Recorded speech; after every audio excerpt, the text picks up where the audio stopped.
Her husband left for his mistress before the twins were born. She woke to the doctor, holding her babies and a flower.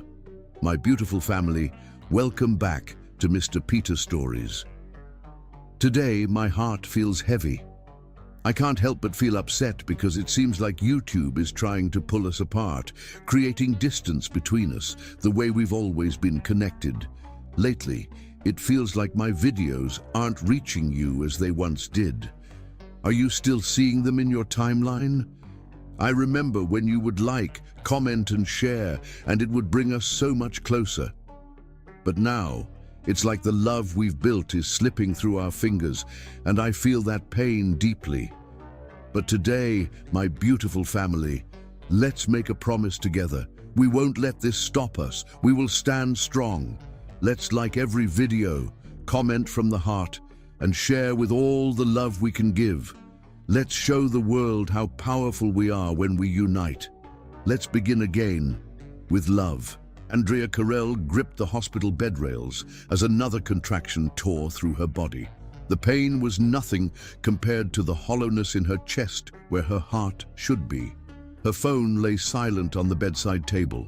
32 unanswered calls to Richard, her husband of 3 years. The husband who should have been beside her, holding her hand, whispering encouragement as she brought their twins into the world.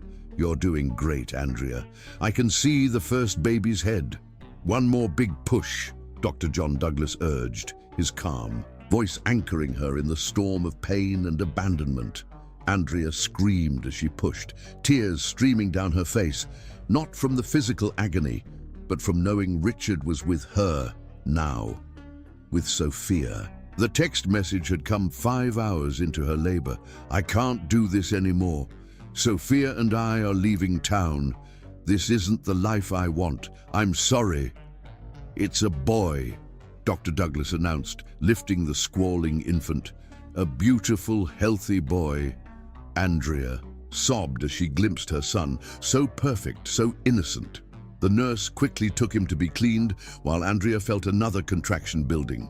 You can do this, Dr. Douglas encouraged, his kind eyes meeting hers with unexpected compassion. Your daughter's ready to meet you too. 3 pushes later, her daughter entered the world with a fierce cry that echoed the rage and grief in Andrea's heart. The delivery room bustled with activity. Nurses tending to the twins, monitors beeping, soft instructions being exchanged. Yet Andrea had never felt so utterly alone. When both babies were finally placed in her arms, swaddled tightly, in hospital blankets, Andrea stared down at their perfect dark faces. They had her nose, her full lips, but Richard's eyes, a painful reminder of the man who had chosen another woman over his own children. Zion and Zara, she whispered. The names they had chosen together during happier times, names that now she, alone, would call them by. Dr. Douglas had finished his medical duties but lingered at the foot of her bed. Unlike the nurses whose pitying glances made Andrea feel pathetic, the doctor's gaze held something different.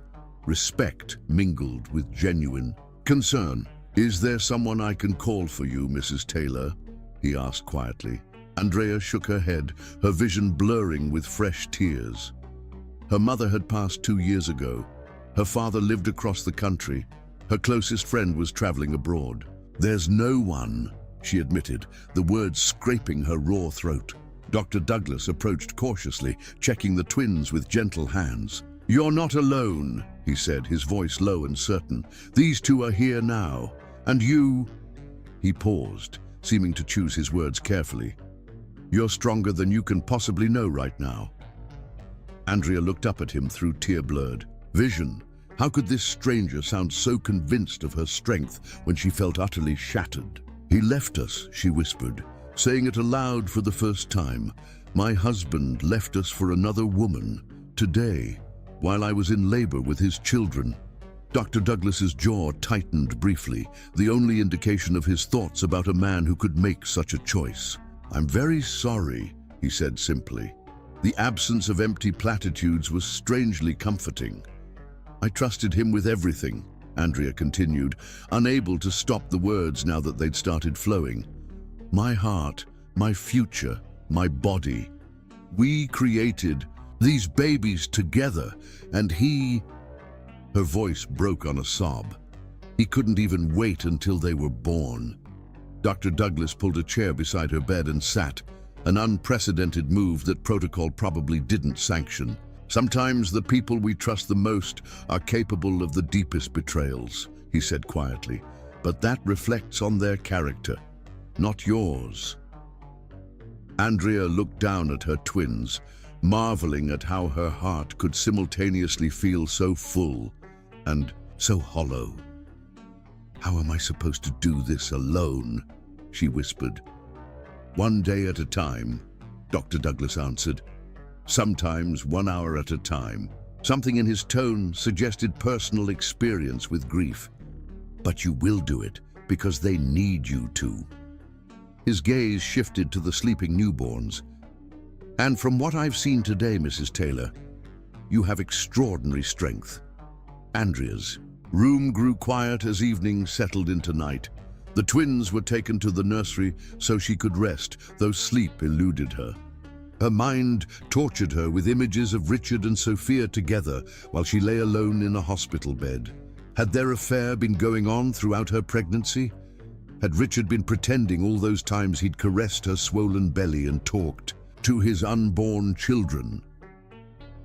When morning light filtered through the blinds, Andrea awoke from a fitful doze to find something unexpected on her bedside table.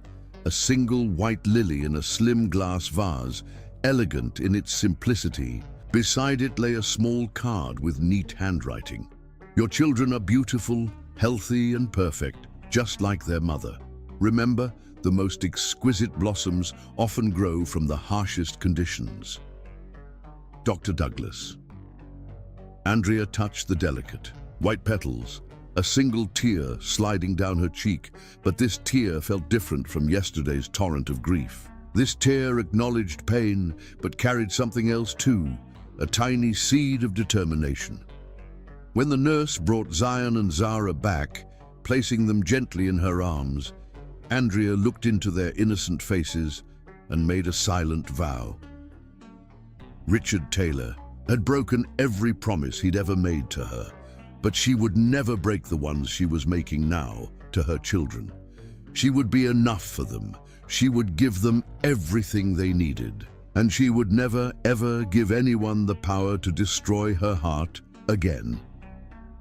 She didn't notice Dr. Douglas watching briefly from the doorway, his expression thoughtful, as he observed the beautiful young mother holding her twins with newfound resolve. In her tear-stained face, he turned away, continuing his rounds, unaware that their paths would cross again, or how significant that white lily would become in the story they had yet to write together.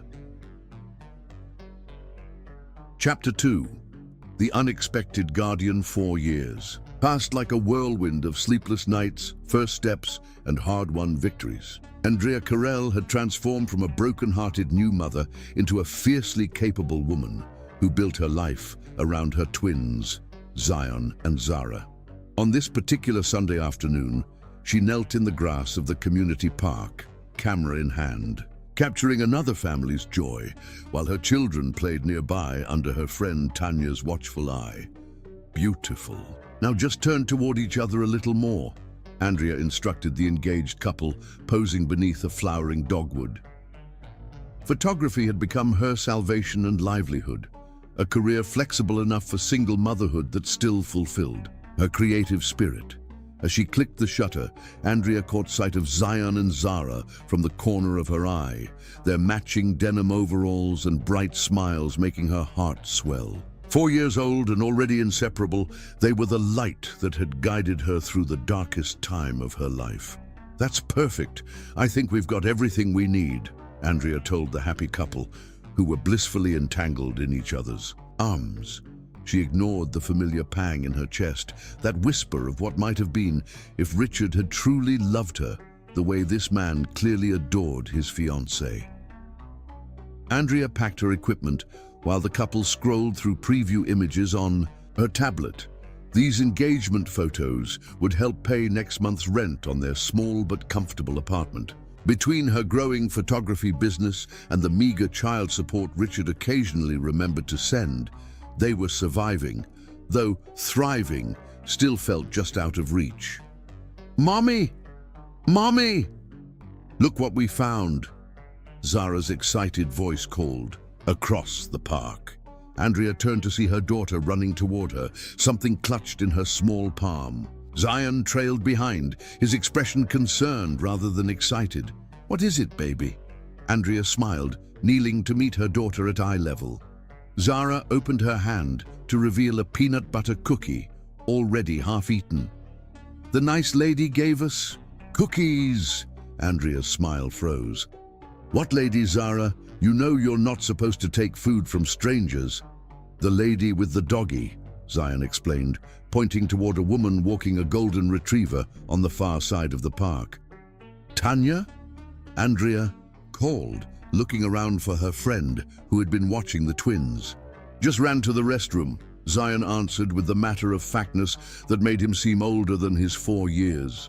A chill ran through Andrea as she turned back to Zara, who was now scratching at her arm where small red hives were beginning to form. "Zara, honey, are you feeling okay?" "My throat feels funny," Zara said, her voice suddenly hoarse. Then, with terrifying speed, her breathing became labored, wheezy gasps escaping her lips. "Zara!" Andrea cried as her daughter's face began to swell, panic exploding in her chest. "Help! Somebody help us!" Andrea scooped Zara into her arms, frantically searching her purse for the EpiPen she always carried due to Zara's known peanut allergy. But her photography bag had replaced her regular purse today, and with sickening clarity, Andrea realized the EpiPen was in her other bag at home. "Call 911!" she screamed to the couple still reviewing their photos. The woman immediately pulled out her phone while her fiancé ran toward Andrea. "What's happening?" he asked, eyes wide at the sight of Zara's rapidly swelling face. "Peanut allergy, severe. Need EpiPen," Andrea managed between panicked breaths, clutching Zara, whose lips were now taking on a bluish tint. "Does anyone have an EpiPen?" the man shouted to the scattered parkgoers. "Emergency, we need an EpiPen." Andrea rocked Zara, her throat constricting with fear. "Stay with me, baby. Please, Zara, stay with me." Zion stood frozen beside them, his small face contorted with fear. "I'm a doctor. Let me through." A deep voice cut through the growing crowd. A tall man in running clothes pushed forward, immediately kneeling beside Andrea and Zara. "Anaphylaxis?" he asked, already assessing Zara with practiced efficiency. "Yes, peanut allergy. She ate a cookie." Andrea gasped, willing to trust anyone who might save her daughter. The man pulled a small case from his running belt and extracted an EpiPen. "I'm Dr. John Douglas, Pediatric Emergency Medicine. I need to give her epinephrine. Hold her still." Andrea nodded frantically, cradling Zara while the doctor administered the injection into her thigh. The needle's spring-loaded click seemed deafening in the tense silence. "The ambulance is 3 minutes out," someone called from the crowd. Dr. Douglas kept his fingers on Zara's pulse, his focus absolute. "What's her name?" "Zara," Andrea whispered. "Zara Grace Taylor." Something flickered across the doctor's face, a flash of recognition quickly masked by professional concern. "Zara, you're very brave," he said to the little girl. "The medicine is going to help you breathe better soon." Gradually, terrifyingly slowly, Zara's breathing eased. The blue tinge receded from her lips, though her face remained swollen. "Thank you," Andrea said, relief making her voice unsteady. "Thank you so much." Dr. Douglas finally looked directly at Andrea, and their eyes met fully for the first time. The strange sense of familiarity intensified. Where had she seen those kind, serious eyes before? "Andrea," he said quietly, her name a question on his lips. Before she could respond, sirens wailed in the distance. Dr. Douglas turned toward the sound, then back to Andrea. "The epinephrine is temporary. She needs to go to the hospital immediately for monitoring and additional treatment." Andrea nodded, gathering Zion close with her free arm. "Of course. I'll ride with you," Dr. Douglas said, his tone leaving no room for argument. "Sometimes a second dose is needed, and I have one." The ambulance arrived in a flash of lights and controlled chaos. As paramedics transferred Zara to a stretcher, Andrea clung to Zion with one hand and her daughter's small fingers with the other. "You're going to be okay, Zara Bear," she promised, using the nickname that usually made her daughter giggle. Now Zara only blinked tiredly, the epinephrine making her both better and shaky. Inside the ambulance, as it raced toward the hospital, Andrea finally had a moment to truly look at the doctor who had saved her daughter's life. His face tugged at her memory, something about his eyes, the way they held compassion without pity. "Do we know each other?" she asked hesitantly. Dr. Douglas smiled slightly. "You don't remember me. That's understandable. It was a difficult day." He paused, monitoring Zara's vitals as he spoke. "I delivered your twins, Ms. Carell, 4 years ago." The memory crashed over Andrea. The hospital room, her broken heart, the twins' birth, and a single white lily beside her bed. "Dr. Douglas," she whispered, recognition dawning, "you left me the flower." He nodded once, his attention returning to Zara as the ambulance turned sharply. "I'm glad I was running in the park today," he said simply. Andrea stared at him, struck by the impossible coincidence. Of all the doctors in the city, how could it be that the one who had witnessed her at her most vulnerable was the very one who happened to save her daughter years later? The ambulance pulled up to the emergency entrance, and in the rush to get Zara inside, Andrea had no time to dwell on the strange twist of fate that had brought Dr. Douglas back into their lives. All that mattered now was Zara's recovery. But as they wheeled her daughter into the treatment room, Andrea couldn't help noticing how naturally Zion had slipped his small hand into Dr. Douglas's larger one, trusting this stranger who had saved his twin. And something in the gentle way the doctor accommodated the little boy's grip, slowing his stride to match Zion's shorter steps, made Andrea's carefully guarded heart skip a beat. Unknown to Andrea, it wouldn't be the last time Dr. John Douglas would appear in their lives like a guardian angel. And the next gift he left, another white lily on their doorstep exactly 1 week later on the twins' birthday, would be the first step on a journey neither of them could have anticipated. Chapter 3: Recognition and Resistance. The community health fair buzzed with activity under the warm spring sunshine. Andrea adjusted her camera settings as she photographed families getting free checkups, children having their faces painted, and healthcare workers offering guidance at various stations. The local hospital had hired her to document the event, a job she desperately needed after Zara's medical bills had strained her already tight budget. "Mummy, can we get snow cones?"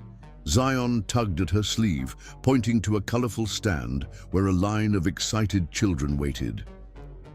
"After I finish this section," Andrea promised, snapping a few more photos of an elderly couple receiving blood pressure screenings. "Stay where I can see you both, okay?" The twins nodded solemnly. At 4 years old, they understood their mother's rules about staying close in public places. The incident at the park 2 months ago had left its mark on all of them, especially Zara, who now wore a medical alert bracelet and carried her own child-sized allergy awareness backpack with emergency medication. Andrea watched her children settle on a nearby bench, their little legs swinging in unison. Her heart swelled with love and pride at their resilience. After that terrifying day at the park, both twins had spent 8 hours in the hospital, while Zara received treatment and observation. Throughout it all, Dr. Douglas had stayed close, checking on Zara between his other patients, bringing Zion juice boxes, and quietly ensuring Andrea had everything she needed. She'd been too overwhelmed to fully process who he was then. Only, grateful for his help, He disappeared before discharge, called away to an emergency, leaving Andrea with questions she hadn't known she wanted to ask. "Zara! Zion, look who's here!"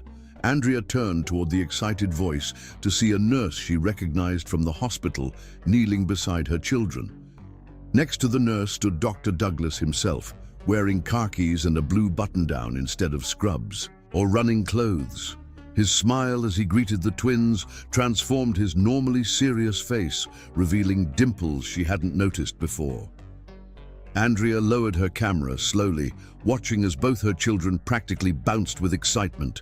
Clearly, recognizing the doctor, Zion high-fived him enthusiastically while Zara showed off her medical bracelet. Their comfort with him seemed oddly established for having met him only once during an emergency. She approached cautiously, camera clutched to her chest like a shield. "Dr. Douglas, what a surprise."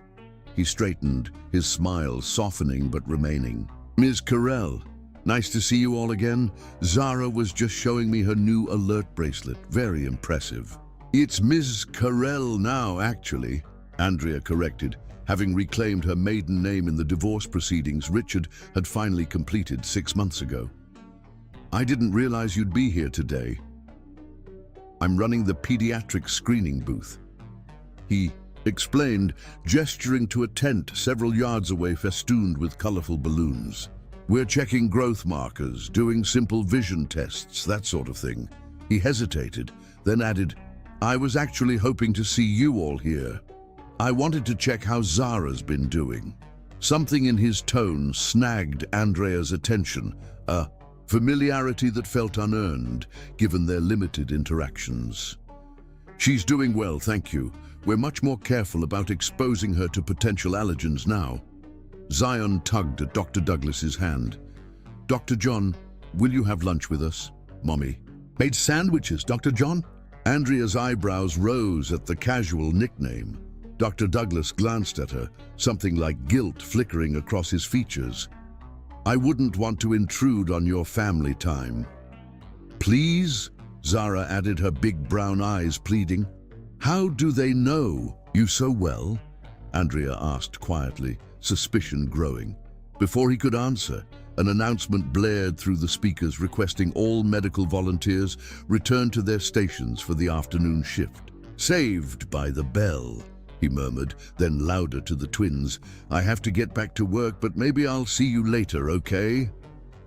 As he turned to leave, Andrea made a split-second decision. "We'll be having lunch by the oak tree at the edge of the field in about an hour. If you'd like to join us and explain how my children seem to know you so well, you're welcome to."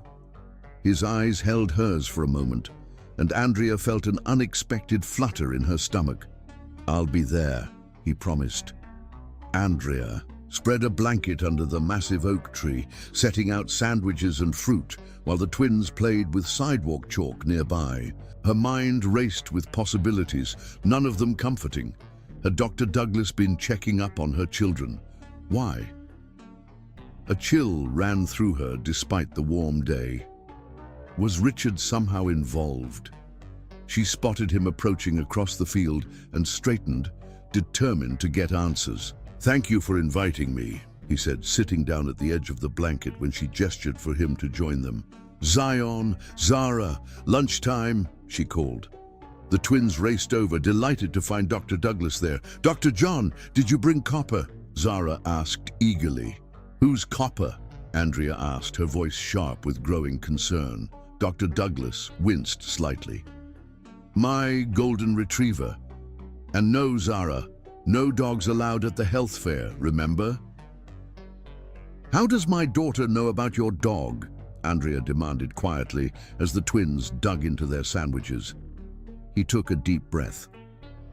"I think I owe you an explanation." "Yes, you do. After the incident at the park, I was concerned about Zara's follow-up. Care. I live in Oakwood Commons, the same complex as you." He watched her expression shift from suspicion to surprise. "I noticed you and the twins at the playground there a few weeks after her allergic reaction. I just wanted to make sure she was fully recovered." "So you've been watching us?" Andrea's protective instincts flared. "Not in a creepy way," he assured her quickly. "I wore copper there every evening. The twins recognized me one day and came over to pet him. After that, they'd look for us." His expression grew apologetic. "I should have approached you directly, but you always seemed guarded." "I wonder why," she retorted, memories of Richard's betrayal hovering like a shadow. "It was the white lily, wasn't it?" she asked suddenly. "On their birthday. That was you." He nodded, unable to deny it. "I remembered the date from their medical records." "Why?" The question contained all her confusion. Why would this man, this virtual stranger, care enough to remember her children's birthday? To anonymously leave their favorite flower? Dr. Douglas looked at the twins, now chattering happily as they ate. "I've never forgotten the day they were born," he said quietly. "The strength you showed, facing that moment alone. How you held them, both, and promised to be everything they needed." His eyes met hers, unexpectedly intense. "Some patients stay with you. Your family was one of them." Andrea felt her carefully constructed defenses wavering. "That doesn't explain why you've been secretly checking on us for months." "I haven't been checking on them," he corrected gently. "I've been checking on all of you." The implication hung in the air between them, that his interest wasn't merely professional concern for former patients, but something more personal, something potentially dangerous to the walls Andrea had built around her heart. "I think you should stop," she said firmly, ignoring the way the twins' faces fell at her tone. "We appreciate your medical assistance with Zara's emergency, but we don't need a guardian angel or whatever this is." Dr. Douglas absorbed her rejection with quiet dignity. "I understand. I overstepped." He turned to the twins with a smile that didn't quite reach his eyes. "It was nice having lunch with you. Both take good care of your mom, okay?" As he stood to leave, Zion suddenly grabbed his hand. "But who will bring us special rocks if you don't come to the playground anymore?" Andrea's gaze snapped to her son. "What special rocks?" "The shiny ones," Zara explained excitedly. "Dr. John finds them in the creek behind the building. He says they're magic wishing stones." Dr. Douglas looked genuinely embarrassed now. "Just some polished river rocks." The twins mentioned they like collecting things, so Andrea felt simultaneously touched and terrified by these revelations. This man had been quietly becoming a presence in her children's lives while she remained unaware. The thought should have angered her more than it did. Instead, she found herself wondering what it said about her that her children had so eagerly accepted kindness from a virtual stranger. Was there a void in their lives she hadn't recognized? "Dr. Douglas, John, please," he interrupted gently. "Dr. Douglas," she repeated firmly, "I need to think about all this. It's a lot to process." He nodded, understanding in his eyes. "Of course. For what it's worth, I never intended to invade your privacy or overstep boundaries. He glanced at the twins, now back to their lunch. "They're special children. And you." His gaze returned to her face with an intensity that made her breath catch. "You're an extraordinary mother. Sometimes I just wanted to make things a little easier, in whatever small way I could." After he left, Andrea sat watching her children, his words echoing in her mind. No one had called her extraordinary since before Richard left. The compliment lodged in her chest like a warm coal, dangerous and comforting all at once. That evening, as she tucked the twins into bed, Zara asked in a small voice, "Is Dr. John not our friend anymore, Mummy?" Andrea smoothed her daughter's curls back from her forehead. "It's complicated, sweetie. But he saved me," Zara insisted with the simple logic of childhood, "and he tells the best stories about the brave twin explorers." "Twins like us," Zion added sleepily from his bed. Andrea's heart constricted. How many stories had this man told her children? How many quiet kindnesses had he extended that she knew nothing about? Later, standing on her small balcony overlooking the playground, Andrea caught sight of a tall figure walking a golden retriever in the moonlight. Without thinking, she raised her hand in a hesitant wave. After a moment's pause, Dr. Douglas, John, waved back. The fluttering sensation returned to her stomach, accompanied by a warning bell in her mind. She was not ready to trust again, especially not a man who had been watching her family from the shadows, regardless of his intentions. Yet as she turned away from the balcony, Andrea couldn't deny the smallest crack had formed in the walls around her heart, a crack that terrified and intrigued her in equal measure. Chapter 4. The First Dance. The Cherry Blossom Festival transformed Oakwood Park into a fairyland of pink and white blossoms, paper lanterns, and twinkling lights strung between trees. Andrea adjusted her camera settings to capture the magical atmosphere as families strolled among food stalls and children played traditional games. "Ms. Carell, over here!" Andrea turned to see Mrs. Winters, the twins' preschool director, waving. Enthusiastically, she approached with a smile, grateful for the woman who had arranged a scholarship to help with the twins' tuition. "The photos you took for our brochure were magnificent," Mrs. Winters gushed. "The board was so impressed, they've asked if you document tonight's festival for next year's promotional materials. We can pay your usual rate." Andrea's smile widened. "I'd be delighted. Thank you." "Excellent. Oh, and have you met our newest volunteer?" Mrs. Winters gestured behind her, where Dr. John Douglas stood helping a little boy fish for prizes at a game booth. "Dr. Douglas has been reading to the children every Thursday. The kids absolutely adore him." Andrea's smile faltered. It had been 3 weeks since their confrontation at the health fair. 3 weeks of deliberately avoiding the playground during evening hours, of pretending not to notice when the twins asked about Dr. John, with increasing frequency. "Yes, we've met," Andrea replied, watching as John handed the boy a small stuffed dragon with a congratulatory high five. Mrs. Winters leaned closer. "Between us, he specifically asked when he volunteered if the Taylor twins were in our program. Seems quite fond of your little ones." Before Andrea could respond, Zion and Zara, who had been exploring nearby with Tanya, spotted John and raced toward him with excited squeals. Andrea watched with a mixture of concern and grudging admiration as he knelt to their level, his face lighting up with genuine pleasure at their enthusiasm. "I should go collect my children," Andrea murmured, excusing herself. As she approached, John stood up, his expression cautious but hopeful. "Ms. Carell, good evening." "Dr. Douglas," she acknowledged coolly. "I didn't know you volunteered at their preschool." He had the grace to look slightly embarrassed. "It started recently. I read medical picture books to the children, teaching them about how the body works, what happens at checkups, that sort of thing." "Dr. John does the best voices," Zara informed her mother earnestly, "especially for the grumpy liver who doesn't want to filter toxins." Despite herself, Andrea's lips twitched at the absurdity. A grumpy liver. "He wears a bow tie and everything," John explained with a small smile. "Very dignified organ, the liver."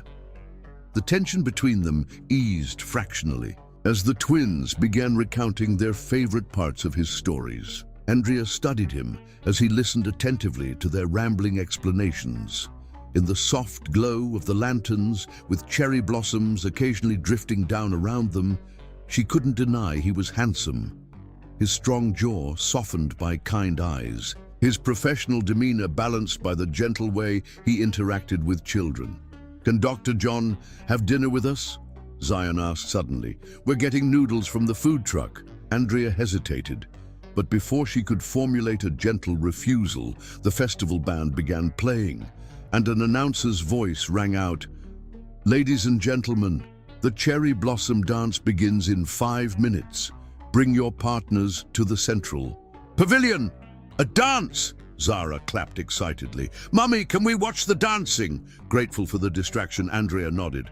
"Let's find Tanya first, then we'll go watch." "Actually," John interjected hesitantly, "would you like to dance, Ms. Carell?" The unexpected invitation caught Andrea completely off guard. I don't dance." "Everyone dances," he replied with a small smile. "Some of us just need the right partner." Something in his tone, respectful yet gently challenging, sparked a long dormant flutter in Andrea's chest. Before she could overthink it, Tanya appeared at her side. "I'll watch these munchkins if you want to dance," she offered, having overheard the exchange. "Go on, Andrea. When's the last time you did something just for fun?" Put that way, Andrea couldn't remember. Between work, parenting, and constantly worrying about finances, fun had become a foreign concept. One dance, she conceded, not meeting John's eyes. For the festival photographs, his smile was worth the momentary vulnerability. The central pavilion glowed with string lights and paper lanterns, creating a warm circle of light as couples gathered for the traditional dance. The band played a gentle waltz, and Andrea suddenly felt painfully out of place in her casual jeans and light sweater among women in flowing dresses. "We don't have to do this," she murmured, self-consciousness flooding her as John led her to the edge of the dance floor. "Do you trust me?" he asked quietly, holding out his hand. "I barely know you," she replied honestly. His eyes held hers steadily.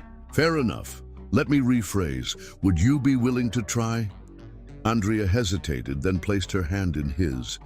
His fingers closed around hers, warm and secure without being possessive. Carefully, he guided her into the basic waltz position, maintaining a respectful distance between their bodies. "Just follow my lead," he murmured near her ear. 1, 2, 3, 1, 2, 3. At first, Andrea focused solely on not stepping on his feet, her body stiff with tension. But gradually, as they moved together through the gentle rhythm, something shifted. John guided her with subtle pressure from his hand at her waist, anticipating her movements before she made them, creating a harmony that felt almost inevitable. "You're good at this," she admitted reluctantly. "My mother insisted all her children learn ballroom dancing," he explained with a smile. "Said it taught discipline and respect." "How many siblings do you have?" Andrea found herself asking, genuinely curious about this man who had woven himself so mysteriously into her family's life. "2 sisters, both older and both doctors. It's something of a family tradition." As they turned beneath the canopy of lights and blossoms, Andrea gradually relaxed into the dance. The weight of single motherhood, financial stress, and lingering betrayal seemed to lighten with each step. For the first time in years, she was simply a woman dancing beneath the stars, held securely in the arms of a man who looked at her as though she were something precious. The realization was both thrilling and terrifying. John must have sensed the change in her because his hand tightened slightly at her waist, drawing her incrementally closer as the music swelled. Andrea didn't resist. Instead, she found herself studying the contours of his face, the laugh lines around his eyes, the slight cleft in his chin, the way his expression softened whenever he looked at her. "Why?" she asked suddenly, the question that had plagued her. For weeks, finally escaping, he didn't pretend to misunderstand. "Why you? Why your family?" She nodded, their bodies still moving in perfect synchronization despite the serious turn of conversation. John was quiet for several moments, guiding her through a gentle turn before answering. "I've delivered hundreds of babies in my career, but I've never forgotten that night. Your courage, your heartbreak, your determination. When I saw you again at the park with your children, it felt like..." He paused, searching for words. "Like being given a rare second chance to witness how a story unfolds." "So, we're just an interesting story to you?" Andrea's defenses rose immediately. "No," he corrected gently. You're extraordinary people who touched my life unexpectedly. I didn't plan to become involved, but once I met the twins again," he shrugged slightly. "They're pretty irresistible." "They are," Andrea agreed, softening despite herself.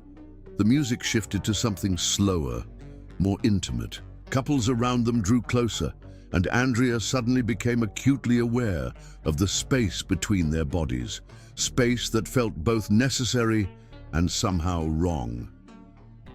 "I should check on the twins," she murmured, though she made no move to step away. "There, right there," John replied, nodding toward the edge of the pavilion where Zion and Zara sat on a bench with Tanya, happily eating cotton candy while watching the dancers. When they spotted their mother looking their way, they waved enthusiastically. Andrea waved back, smiling at their sticky blue faces. "I'm not ready," she admitted quietly, returning her attention to John. "For what?" he asked, though his eyes suggested he already knew. "For this. Whatever this is." She gestured vaguely between them. "I have the twins to think about. They've already been abandoned by one important man in their lives." "I would never," he began.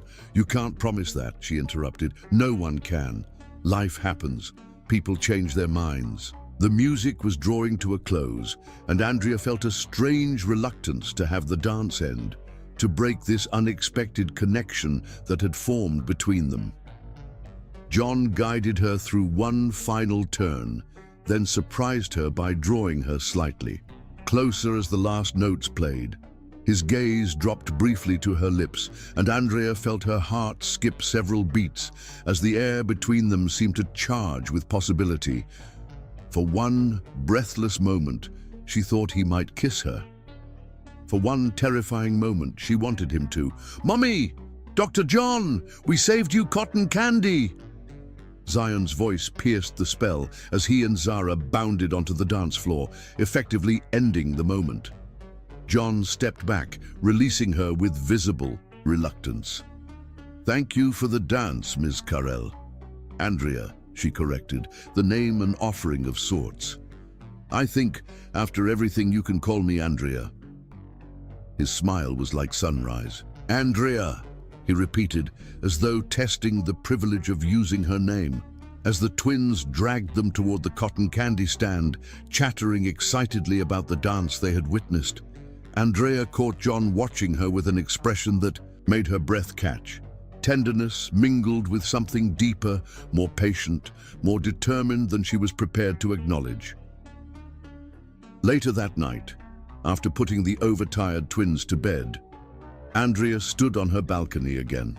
The festival lights still glimmered in the distance, and the memory of being in John's arms lingered like a phantom sensation against her skin.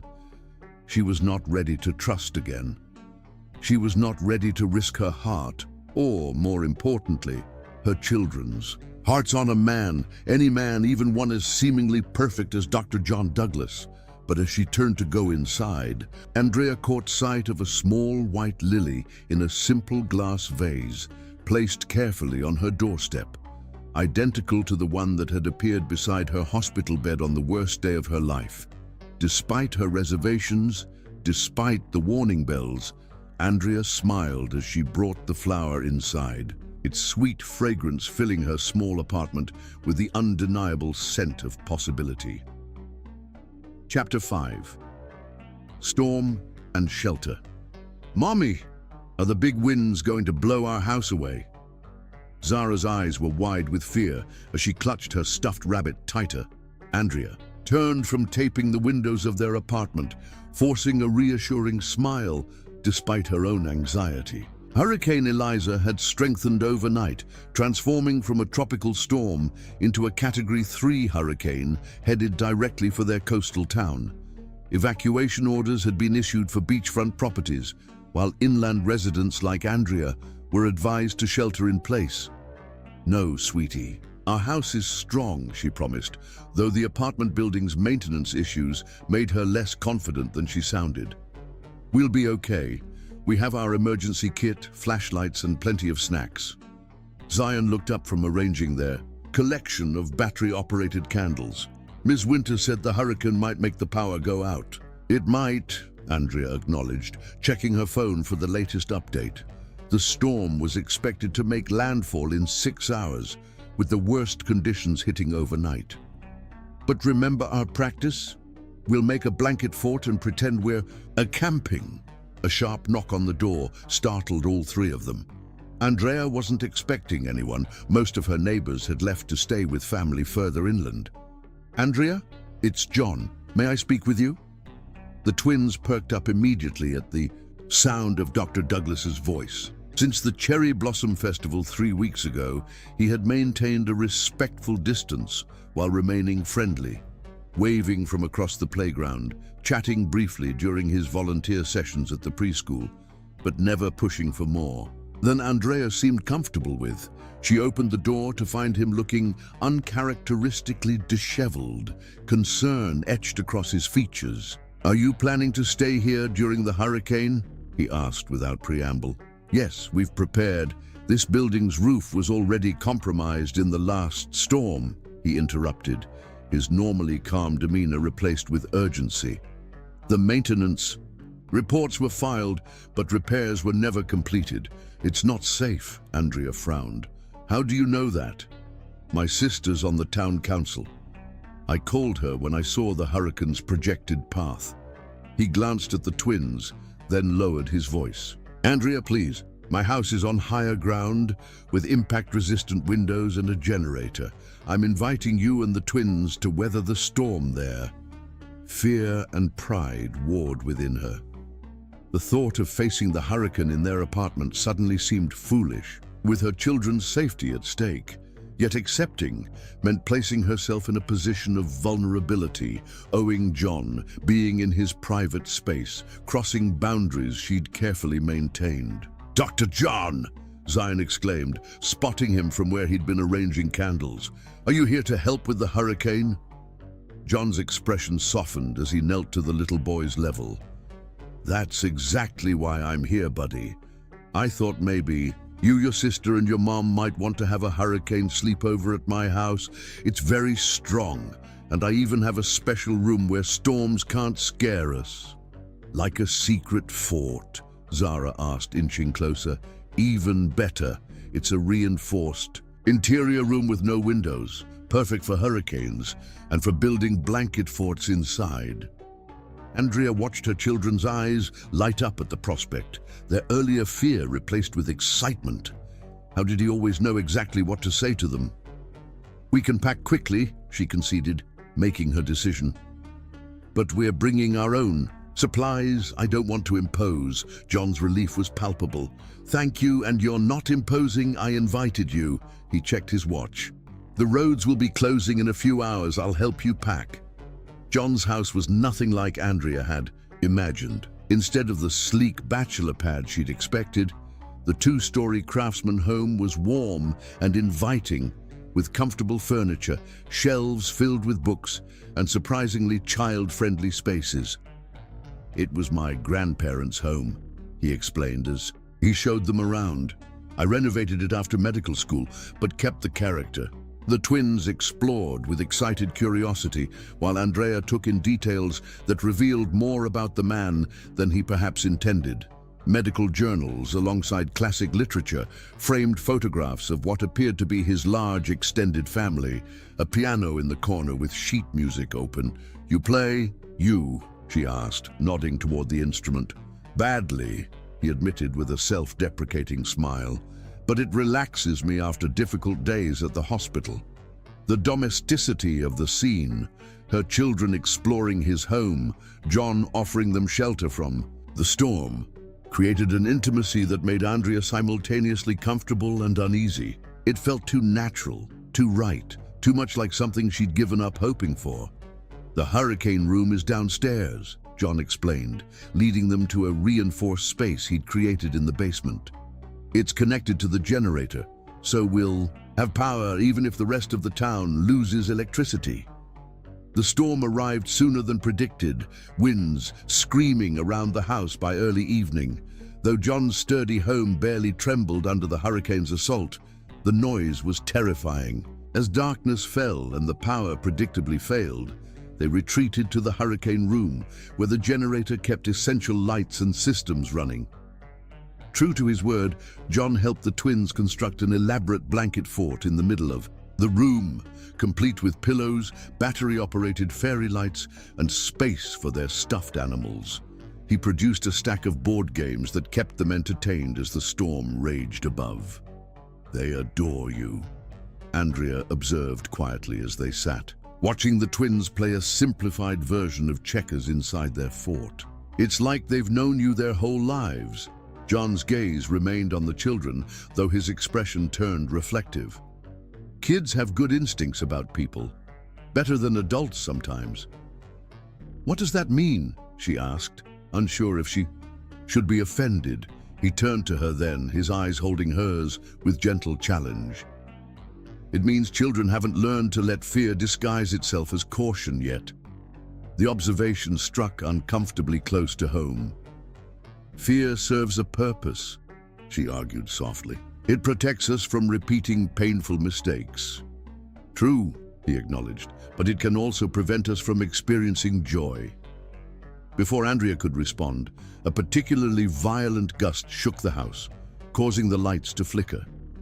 The twins emerged up from their fort with worried expressions. "Is the house going to break?" Zara asked, climbing into Andrea's lap. "No, sweetheart. Dr. John's house is very strong," Andrea assured her, brushing back dark curls from her daughter's forehead. "Who wants hot chocolate?" John offered, deftly changing the subject. "I have a camping stove we can use right here." The distraction worked, and soon they were all sipping from steaming mugs as John recounted exaggerated tales of storms he'd weathered in his youth. The twins were enthralled, their earlier fears forgotten as he spun storms into adventures rather than threats. Eventually, the excitement of the day caught up with the children. They fell asleep in their blanket fort, curled together like puppies amid their pillows and stuffed animals. Andrea and John sat in companionable silence, listening to the storm above and the gentle breathing of the twins below. "Thank you," she said finally, "for insisting we come here, for making this an adventure for them rather than a trauma." "You're welcome," he replied simply, "though I suspect you'd have found a way to make it magical for them even in your apartment. You're an amazing mother, Andrea." The sincerity in his voice warmed her more than the hot chocolate. "They make it easy. They're remarkable children." "They are," he agreed. "But they've become that way because of you. Your strength, your unwavering love, your determination to protect them from the pain of their father's abandonment." At the mention of Richard, Andrea tensed slightly. "How much do you know about that?" John hesitated. "Only what you told me the night they were born. That your husband left you for another woman while you were in labor." Andrea stared into her empty mug, memories she usually kept carefully locked away suddenly rising to the surface. "We'd been trying for a baby for 2 years. When we found out it was twins, Richard seemed thrilled. He painted the nursery himself, bought 2 of everything." Her voice grew tight. "Later I learned he'd already been seeing Sophia for months. He was just waiting for the right time to leave." "The right time being when you were literally bringing his children into the world," John said, anger evident beneath his controlled tone. "He texted me during labor," Andrea continued, somehow needing to share the full horror of it now that she'd started. "Said he was sorry, but he and Sophia were leaving town to start over. That he'd be in touch about child support." She laughed bitterly. "He sends checks sometimes, usually months late and never the full amount. Calls on their birthday if he remembers." "The twins deserve better," John said quietly. "And so do you." Andrea lifted her gaze to his.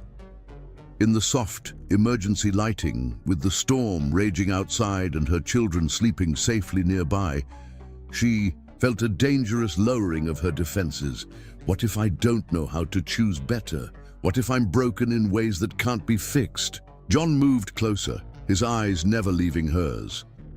"You're not broken, Andrea. Wounded, yes, cautious, understandably. but not broken.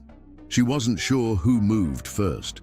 Perhaps they both leaned in simultaneously, drawn together by the intimacy of shared confidences and the primal comfort of connection during a storm. His fingers brushed her cheek with reverence, and Andrea felt her eyes flutter closed at the tenderness of his touch.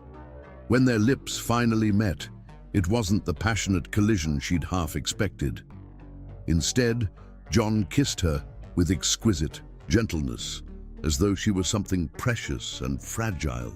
His restraint, his clear desire to let her set the pace, undid her more thoroughly than any display of passion could have. Andrea's hands found their way to his shoulders, then his neck, fingers threading through his hair as the kiss deepened. Years of locked-away desire awakened under his touch, and she gasped softly against his mouth as his arms encircled her waist, drawing her closer. When they finally separated, both slightly breathless, Andrea felt dizzy with conflicting emotions, desire, and fear, hope, and caution warring within her. "I've wanted to do that since the Cherry Blossom Festival," John admitted, his voice husky. "Actually, since I saw you again at the park." Andrea pressed her forehead against his, eyes closed, heart racing. "This terrifies me," she whispered. "The twins adore you already. If this goes wrong, it won't," he promised, though they both knew such guarantees were impossible. "You can't know that." He pulled back slightly to meet her gaze. "You're right. I can't predict the future. But I can tell you this.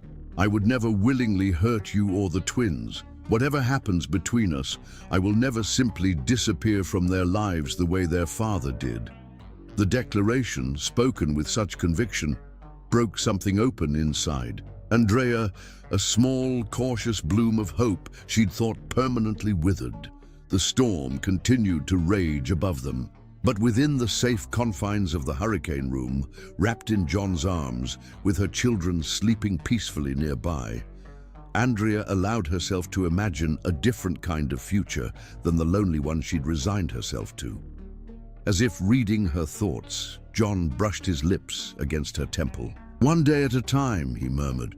"No pressure, no expectations, just possibility."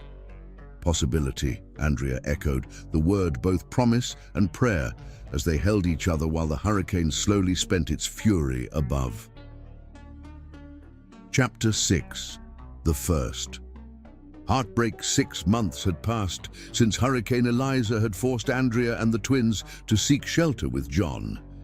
6 months of careful steps forward as their relationship deepened naturally, organically, not rushed by passion or convenience, but built thoughtfully, with the twins' well-being always at the center.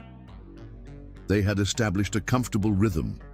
Tuesday night dinners at his place, Saturday morning pancakes at hers, trips to the museum with the twins on alternate weekends. John had become a fixture in their lives, his medical textbooks gradually finding space on her bookshelves, his spare toothbrush appearing in her bathroom, his favorite coffee in her kitchen cabinet. The transition had been so seamless that Andrea sometimes caught herself startled by how thoroughly he had integrated into their world. With each shared moment, John teaching Zion to ride a bike without training wheels, helping Zara overcome her fear of thunderstorms, bringing Andrea tea. When she worked late on photo edits, he had proven himself different from Richard in every way that mattered. Where Richard had been charming but self-centered, John was genuine and attentive. Where Richard had made grand promises he never kept, John followed through on even the smallest commitments. Most importantly, where Richard had loved the idea of family more than the day-to-day reality, John embraced every aspect. The tantrums along with the triumphs, the mundane routines along with the milestone moments. Tonight, as Andrea applied the finishing touches to her makeup, she marveled at how much had changed. The children now asked for Dr. John daily, their faces lighting up whenever he appeared. Her own heart raced embarrassingly when she heard his voice, his gentle kisses still sending electricity through her body months after their first. "Mommy, you look like a princess," Zara declared from the doorway of Andrea's bedroom, where she'd been watching her mother prepare with fascinated admiration. Andrea smiled at her daughter's reflection in the mirror. "Thank you, sweetie. Is Tanya here yet?" "She's helping Zion find his dinosaur pajamas," Zara reported. "Are you and Dr. John having a special date?" "Yes, very special," Andrea confirmed, securing a pair of silver earrings, a birthday gift from John last month. He had remembered her mentioning once that she loved silver jewelry, but rarely bought it for herself. The doorbell rang, and Zara raced to answer it with an excited squeal. Andrea heard John's warm greeting, followed by Zion's enthusiastic account of the frog they'd found at the playground that afternoon. She emerged from the bedroom to find John kneeling at eye level with the twins, listening with complete attention to their story. He wore a charcoal grey suit that emphasized his broad shoulders, a crisp white shirt, and a blue tie that somehow matched her dress perfectly, though they hadn't coordinated. His eyes found hers across the room, and the admiration in his gaze made her cheeks warm. After 6 months, he still looked at her like she was a revelation. "You're beautiful," he said simply, rising to greet her. "You clean up pretty well yourself, Dr. Douglas," she replied, accepting his kiss on her cheek, appropriately restrained in front of the children, though his lingering touch promised more later. Tanya emerged from the twins' bedroom with exaggerated discretion. "You two should get going. We have a full evening of movies and popcorn planned, don't we, Munchkins?" The twins nodded enthusiastically, already focused on their upcoming adventure with their favorite babysitter. Their casual acceptance of John and Andrea's date nights was another sign of how seamlessly he had integrated into their lives, a fact that both comforted and occasionally terrified Andrea. "Be good for Tanya," she reminded them, bending to kiss each child. "I love you both to the moon and back." "And we love you to Saturn and back," they chorused, their standard response in their ongoing game of astronomical affection. John squeezed her hand as they walked to his car. "They seem excited for their movie night." "Almost as excited as they were when you took them to the aquarium last weekend," Andrea replied, smiling at the memory of her children's faces pressed against the glass of the shark tank, John patiently answering their endless questions. "I've been thinking about that day a lot," he admitted, as he opened the car door for her, "about how natural it felt, the four of us together." Andrea's heart quickened at his tone, but she kept her response light. "They've certainly claimed you as their own. Zion told his teacher that when he grows up, he wants to be a doctor like my Dr. John."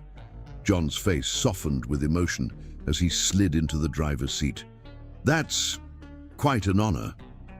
As they drove, Andrea noticed they weren't heading toward the upscale restaurant John had mentioned earlier. Instead, they followed the coastal road that led away from town. "Are we still going to La Mer?" she asked, watching the familiar landmarks of their town disappear behind them. "I thought we might start with a detour," he replied mysteriously. "There's something I want to show you first." The road wound along the coastline until John turned onto a narrow lane that led to a bluff overlooking the ocean. He parked near a small wooden gazebo decorated with fairy lights that twinkled like earthbound stars against the deepening twilight. "John, what is this?" Andrea asked, bewildered as he came around to open her door. "Just trust me," he said, offering, his hand with a smile that made her pulse skip. The gazebo was more magical up close, white lights intertwined with greenery, creating a luminous bower with the vast ocean spread out below. A small table had been set with fine china, crystal glasses, and a bottle of champagne, chilling in an ice bucket. Soft music played from hidden speakers, and rose petals scattered the floor. "You did all this?" Andrea whispered, overwhelmed by the romantic gesture. "I had help," he admitted. "The catering staff from La Mer will be delivering our dinner shortly, but I wanted us to have this place to ourselves first." He guided her to the gazebo's railing, where they stood looking out. Over the darkening water, streaks of purple and gold, still painting the horizon. The ocean breeze carried the scent of salt and flowers, and Andrea felt a curious sensation of standing on the precipice of something momentous. "Andrea," John began, turning to face her, These past 6 months have been the happiest of my life. Mine, too, she admitted softly, meaning it despite the small flutter of alarm in her chest at his serious tone. From the moment I delivered the twins, something about you stayed with me. Your courage, your fierce love for your children, your quiet dignity even in your darkest hour. He took both her hands in his. When I saw you again at the park with Zara and Zion, it felt like the universe was offering a precious second chance. Andrea's heart began racing as John reached into his pocket and withdrew a small velvet box. "John, please let me finish," he requested gently. "I know it hasn't been very long and I know you've been hurt before, but some things don't need years to become certain. Sometimes you just know." He opened the box to reveal a stunning ring, an oval diamond surrounded by smaller sapphires that caught the fairy lights in brilliant flashes. This was my grandmother's ring.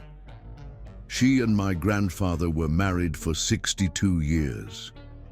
Dropping to one knee on the rose-strewn floor, John gazed up at her with such hope and love that Andrea felt tears spring to her eyes.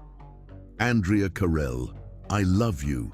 I love your strength, your kindness, your resilience. I love the way you laugh, the way you protect those twins with everything you have, the way you've slowly let me into your life despite all your fears." His voice grew husky with emotion. "I love Zion and Zara as if they were my own, and I want to spend the rest of my life loving all three of you. Will you marry me?" The perfect moment stretched between them, the romantic setting, the beautiful ring, the good man kneeling before her with his heart in his eyes. Everything any woman could want. And yet, paralyzing fear flooded Andrea's system. Memories of Richard's betrayal crashing through her like a tidal wave. Images flashed through her mind. The positive pregnancy test she'd shown Richard with such joy, his face as he painted the nursery, his empty chair in the delivery room, the devastating text message that had shattered her world.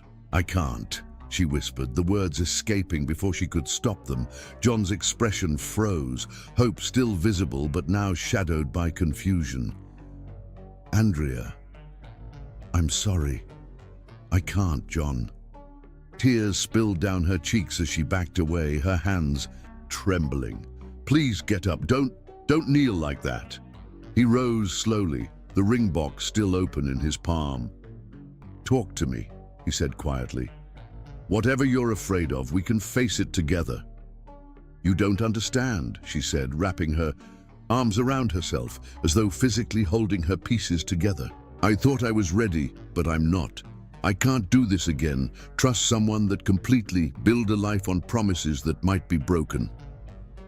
"I am not Richard," John said firmly, hurt evident in his eyes, but his voice remaining gentle.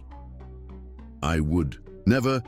Richard promised forever too," she interrupted, memories overwhelming her rationality. "He looked me in the eyes and vowed to love me through everything, just like you're doing now. And then he left when it got too real, when the fantasy of family collided with the reality." "That's not fair," John replied, closing the ring box with careful fingers. "You're judging me for another man's betrayal." "I know," Andrea admitted, tears flowing freely now. "And that's exactly why I can't say yes. I'm still broken, John, still haunted by what happened. You deserve someone whole, someone capable of trusting completely. And the twins," her voice broke, "they adore you already. If we married and it didn't work, it would destroy them. So you're rejecting what could be the best thing for all of us because of what might go wrong." Frustration edged into his, her voice for the first time. "Andrea, that's letting fear make your decisions." "Maybe it is," she acknowledged, her heart breaking at the pain in his eyes. "But I need to be certain, not just for me, but for Zion and Zara. They've already lost one father figure. I won't risk them losing another." John stood very still, processing her rejection. When he finally spoke, his voice was controlled but tight with emotion. "I understand you're scared, I understand why, but I'm not going anywhere, Andrea. You and I love those children. This proposal doesn't have an expiration date. He carefully placed the ring box on the small table. This is yours whenever you're ready, whether that's next month, next year, or never. He took a deep breath. I promised myself when we started dating that I would always respect your boundaries and your pace. I'm keeping that promise now. His understanding only made Andrea feel worse. A man like John deserved absolute certainty, not her damaged heart and fragile trust. I should go home, she whispered, unable to bear the pain she'd caused him. At least let me drive you, he insisted, maintaining his composure though his eyes revealed his devastation. The drive back to her apartment was conducted in heavy silence, broken only when John pulled up outside her building. The twins will be disappointed if our regular Saturday morning breakfast is cancelled, he said quietly. Should I still come? His concern for the children's feelings, even in the midst of his own heartbreak, undid her completely. Andrea reached across the console to touch his hand. Of course you should come. They love you, John. That hasn't changed. And you? He asked, finally looking at her directly. Has that changed? No, she admitted, fresh tears gathering. That's what makes this so hard. I do love you. I'm just not sure I know how to do this right. He nodded once, accepting her confused state with more grace than she deserved. When you figure it out, I'll be here. Later that night, after relieving Tanya and checking on the sleeping twins, Andrea curled on her bed and gave in to the sobs she'd been suppressing. The memory of John's face when she'd rejected his proposal would haunt her for a long time. The hope draining away, replaced by hurt he'd tried valiantly to hide. Her phone chimed with a text message. Wiping her eyes, she read John's simple message. I meant what I said. I'm not going anywhere. Take all the time you need. The twins enjoyed their movies and said to tell you good night. I love you, Andrea. That doesn't change because you're not. Ready to hear it. Fresh tears spilled as she read his words. How had she found this man, this impossibly patient, understanding man, only to push him away out of fear? And yet, even knowing she might be making the biggest mistake of her life, Andrea couldn't bring herself to call him back, to accept his proposal. The wounds from Richard's betrayal ran too deep, the fear of repeated abandonment too ingrained. She fell asleep clutching her phone, torn between gratitude for John's understanding and despair at her own inability to embrace the love he offered so freely. In her dreams, she stood again in that beautiful gazebo, but this time when John asked his question, she found the courage to say yes. Chapter 7. The Return of the Past. 6 months had passed since Andrea had rejected John's proposal under the stars. 6 months of careful navigation as they attempted to maintain their relationship while respecting the boundaries Andrea had established. John had kept his promise, continuing to be present for both her and the twins, never pushing for more than she was ready to give, though the ring box remained in his bedside drawer, a patient reminder of his unwavering feelings. Higher, Dr. John, higher. Zion squealed as John pushed him on the playground swing. Autumn had painted the park in brilliant oranges and reds, a perfect backdrop for their Saturday afternoon outing. Andrea watched from a nearby bench, camera in hand to capture Zara's determined climb up the spider web structure. Despite the lingering awkwardness between them, these family outings had become a cherished routine. The twins, now 4 years old, had blossomed under John's gentle attention, their vocabulary expanding, their confidence growing, their world enriched by his presence. Be careful, Zara, she called as her daughter reached the top of the climbing structure. Not too fast coming down. As Andrea focused her camera lens on Zara's triumphant smile, a male voice behind her froze the blood in her veins. She looks just like you did at that age. Fearless. Andrea turned slowly, disbelief and dread washing through her in equal measure. Richard Taylor stood before her, more polished than she remembered, in an expensive suit that couldn't quite hide its wear at the cuffs. His smile was as charming and practiced as ever, though new lines around his eyes suggested the past 4 years hadn't been entirely kind. "What are you doing here?" she managed, instinctively glancing toward the twins. Relieved, they were still engrossed in their activities with John. "Is that any way to greet your children's father?" Richard asked, settling uninvited onto the bench beside her. "I've been trying to call you. I blocked your number after you missed the twins' birthday. Again." Andrea shifted away, putting distance between them. "You can communicate through the lawyer if you ever decide to catch up on your child support." Richard's smile tightened, the first crack in his polished facade. "That's actually why I'm here.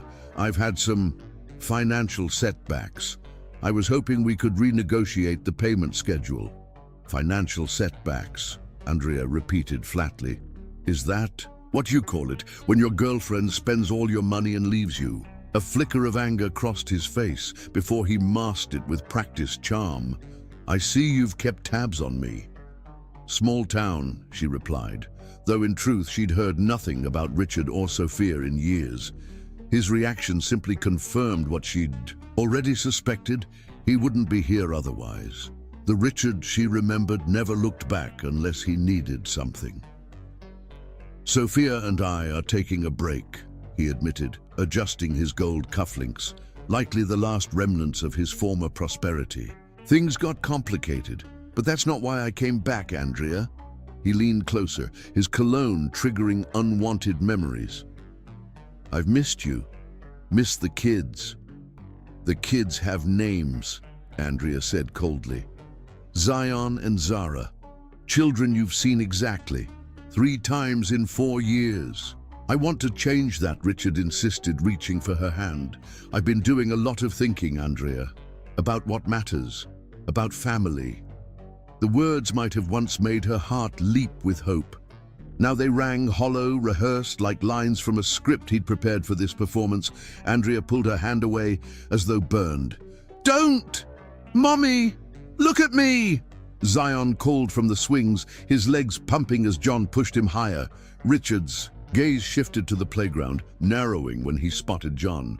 "Who's that with my son?" "Dr. John," Andrea replied, deliberately withholding details.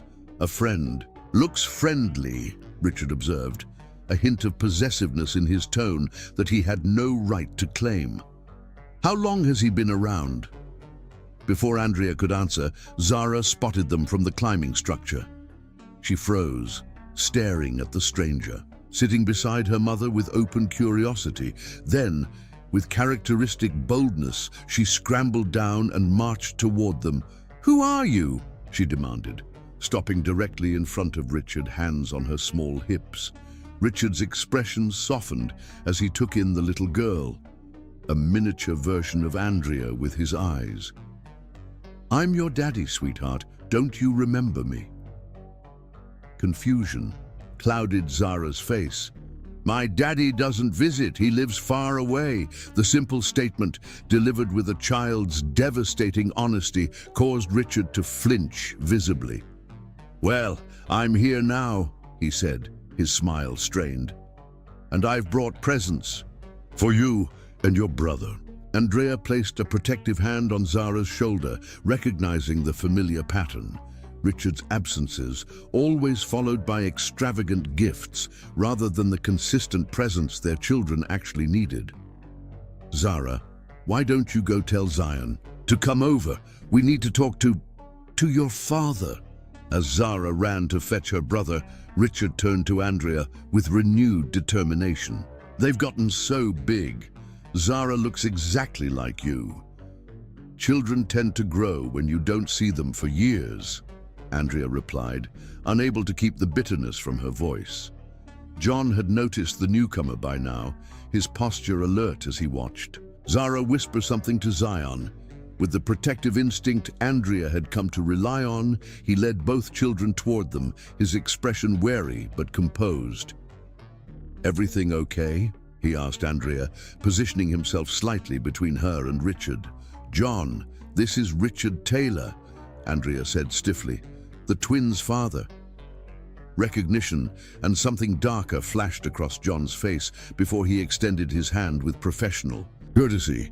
"Dr. John Douglas, Pediatric Emergency Medicine." Richard shook his hand briefly, sizing him up with an assessing gaze that lingered on John's casual but clearly high-quality watch and the relaxed confidence of a man secure in his place in the world.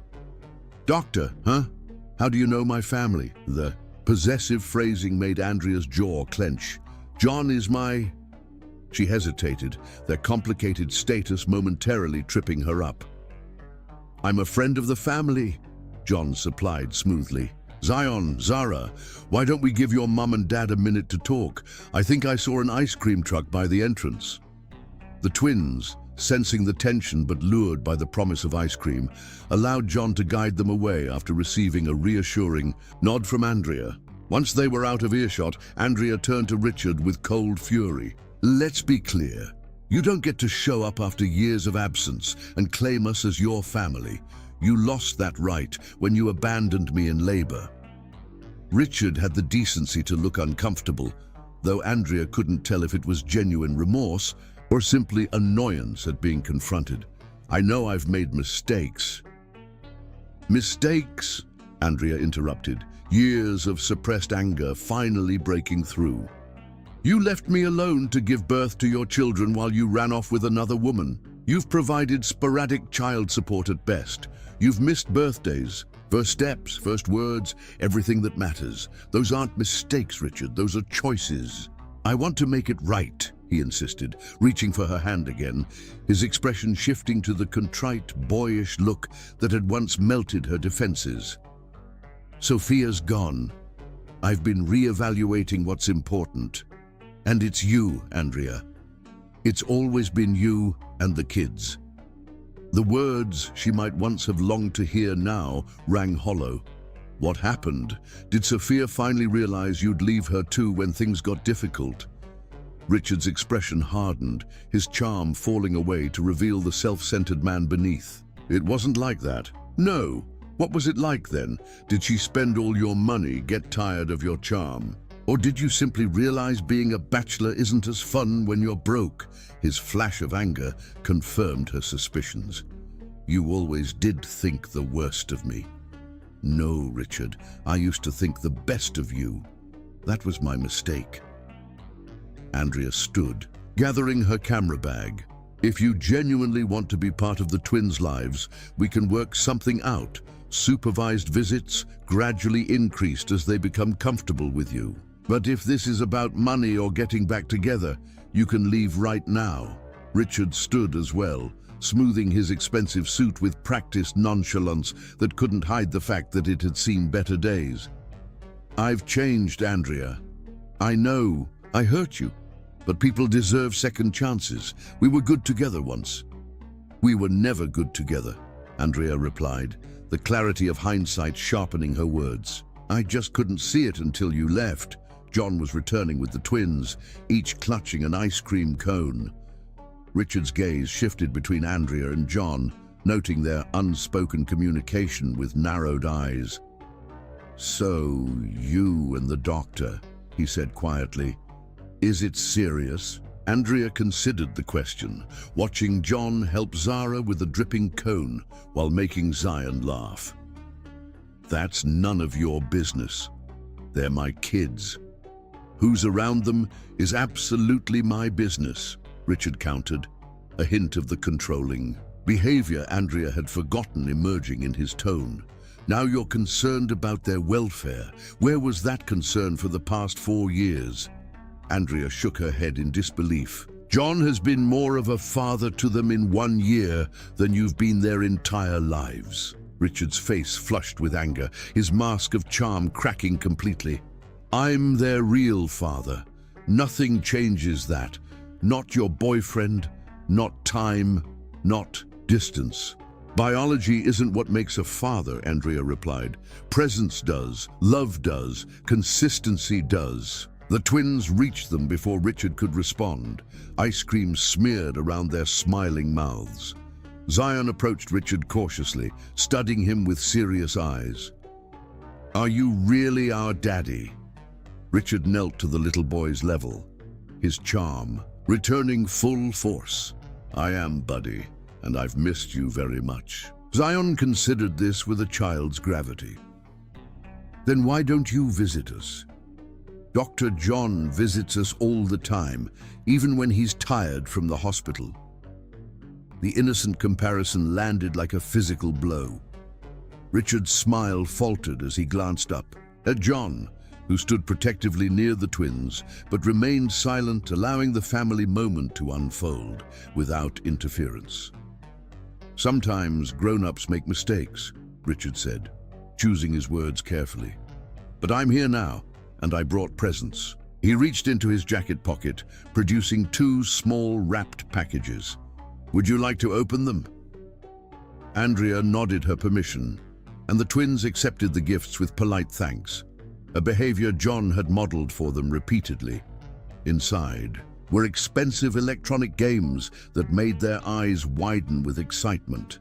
"These are very advanced for 4-year-olds, Andrea observed, reading the age recommendation on the packaging, 8+. "They're smart kids," Richard dismissed her concern. "And these are the hottest toys this season." John cleared his throat. "The twins have a no-screens rule before bedtime," he said mildly. "It helps with their sleep patterns." Richard's expression darkened. "Is that right? And who made that rule?" "I did," Andrea interjected firmly, "based on their pediatrician's recommendation." "Sounds like you've got a lot of rules," Richard remarked, his charming facade slipping further. "Zion, Zara, wouldn't you like to come spend a day with me? We could go to the amusement park, eat whatever we want, stay up late. No rules." The transparent attempt to position himself as the fun parent while undermining her authority struck Andrea with painful familiarity. It was the same dynamic that had characterized their marriage. Richard, the playful, indulgent one, Andrea, the practical killjoy, who had to enforce boundaries. John's jaw tightened, but he remained silent, respecting Andrea's authority as the twins' mother. "That won't be possible today," Andrea said firmly. "If you want to establish visitation, we can do that properly, through the courts, with a schedule that works for the twins." Richard's smile disappeared completely, revealing the petulant expression she remembered from whenever he didn't get his way. "I don't need a court to tell me when I can see my own children." "Actually, you do," Andrea countered, "especially since you haven't been involved in their lives or consistently provided support." The twins watched this exchange with growing discomfort, instinctively moving closer to John, whose steady presence offered security amid the tension. Richard noticed their movement and scoffed. "Great job, Andrea. Turn my kids against me while letting some doctor play daddy. That's enough," John finally spoke, his voice quiet but firm. "Zion and Zara shouldn't witness this conversation." "Stay out of it," Richard snapped. "This is between me and my wife." "Ex-wife," Andrea corrected sharply. "And John's right. This isn't appropriate in front of the children." She turned to John. "Could you take them to the duck pond for a few minutes?" John hesitated, clearly reluctant to leave her alone with Richard, but nodded. "Come on, explorers. Let's see if those ducklings from last week have grown." Once they'd moved out of earshot, Richard's facade crumbled completely. "So that's how it is? You've replaced me with Dr. Perfect over there?" "You replaced yourself when you walked away," Andrea replied calmly. "And this isn't about John. It's about your sudden interest in the twins after years of absence. What do you really want, Richard?" He ran a hand through his hair, frustration evident. "I told you, I want to make things right. Yes, I've had financial setbacks. Yes, Sophia left. But seeing you again, seeing the twins, it's made me realize what I threw away." "What you threw away can't be reclaimed," Andrea said quietly. "I'm not the same woman you left in that hospital bed. The twins aren't babies anymore. They're people with memories, feelings, and attachments to those who've actually been present." In their lives, Richard's gaze drifted to where John was helping the twins feed the ducks, his patience evident even from a distance. He's really got you all fooled, hasn't he? The perfect doctor, so kind, so caring. His tone turned bitter. Men like that don't stay, Andrea. When things get tough, when the novelty wears off, he'll leave too. Not everyone is you, Richard, Andrea replied, her heart aching not for the man before her, but for the woman she had once been. So trusting, so easily deceived. Some people know how to love without conditions. So you are in love with him, Richard accused, his eyes narrowing. Does he know about your trust issues? How you shut down emotionally whenever you feel vulnerable? How you run from commitment? The sigh. Barb struck with painful accuracy, but Andrea refused to show it. I think we're done here. If you want to establish visitation with the twins, contact my lawyer. She turned to walk away, but Richard caught her arm. Andrea, wait. Take your hand off her. John's voice came from behind them, steel beneath its quiet surface. Now, Richard released her immediately, turning to find John standing alone, having left the twins safely with an elderly couple they knew from the duck pond. This doesn't concern you, Doc, Richard sneered. Andrea concerns me, John replied simply. And right. Now you're upset and grabbing her. That makes it my business. Richard laughed without humor. Playing the white knight. Trust me, she won't let you save her. Andrea's damaged goods. Too broken to ever fully trust anyone again. I should know. I broke her. The cruel assessment, spoken loudly enough for nearby parents to turn and stare, hung in the air like poison. John stepped closer, his voice dropping to ensure only Richard could hear him. Let me be absolutely clear. The only person damaged in this scenario is you, too selfish to recognize the extraordinary woman and children you abandoned. Andrea isn't broken. She's the strongest person I've ever known. He moved protectively, beside Andrea, not touching her but close enough to offer support. And those twins aren't just surviving despite your absence. They're thriving because of her incredible love and determination. Richard's face flushed with anger. You don't know anything about us. I know everything about them, John corrected quietly. I know Zion sleeps with his stuffed triceratops because dinosaurs protect you from nightmares. I know Zara's allergic to peanuts, but also hates strawberries just because of their texture. I know Andrea works herself to exhaustion to give those children everything they need, while you contribute less than the cost of that suit you're wearing. Richard took a step back, clearly unnerved by John's intimate knowledge of his family. I also know, John continued, that despite everything you've done, or rather failed to do, Andrea has never spoken badly about you to the twins. She's preserved your dignity, even when you didn't deserve it, because that's the kind of person she is. Andrea touched John's arm gently. It's okay. I can handle this. He nodded, respecting her independence while remaining beside her in silent support. She turned to Richard, composed despite his cruel words. If you genuinely want to be part of the twins' lives, prove it with actions, not speeches. Start by paying your back child support, then establish a consistent visitation schedule that puts their needs first. Not yours, not mine, theirs. Richard's expression wavered between anger and calculation. Finally, his businessman's pragmatism won out. Fine, have your lawyer contact mine. But don't think this is over, Andrea. Those are my children too. Then start acting like it, she replied simply. As Richard stalked away, Andrea felt a complex mixture of emotions. Relief, anger, and a curious sense of closure. The man who had once held such power over her heart now seemed diminished, his charm transparent, his selfishness exposed. John placed a gentle hand on her shoulder. Are you okay? Andrea nodded, watching Richard's retreating figure. I am, actually. For the first time, seeing him didn't hurt. She turned to John with new clarity in her eyes. Thank you for what you said, for defending us. I meant every word, he replied, his gaze holding hers steadily. You are the strongest person I know, Andrea. And the twins are extraordinary because of you." In that moment, standing in the autumn sunshine with the man who had defended her so fiercely yet respected her strength, Andrea felt something shift deep within her heart, a loosening of the constriction that had bound her since Richard's betrayal. It wasn't healed, not completely. But as they walked together to collect the twins, Andrea slipped her hand into John's, a small gesture that spoke volumes about the walls slowly crumbling between them. Chapter 8. Second Chances, Second Rejections.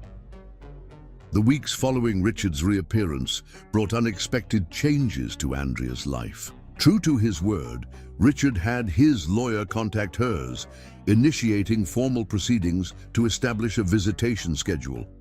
Even more surprisingly, a substantial check arrived covering several months of back child support, a gesture Andrea suspected had more to do with impressing the family court than genuine responsibility. In stark contrast to Richard's calculated maneuvers, John's steady presence remained unchanged, reliably loving, infinitely patient, and ever respectful of the boundaries Andrea maintained even as they gradually eroded. Tonight, as Andrea prepared dinner in her small kitchen, she watched John sitting cross-legged on the living room floor with the twins, helping them construct an elaborate fort from blankets and chairbacks. Their laughter drifted through the apartment, warming her more thoroughly than the oven preheating beside her.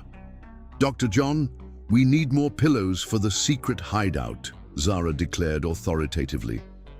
"As you command, Captain Zara," John replied, with mock seriousness, saluting the little girl before heading toward the linen closet.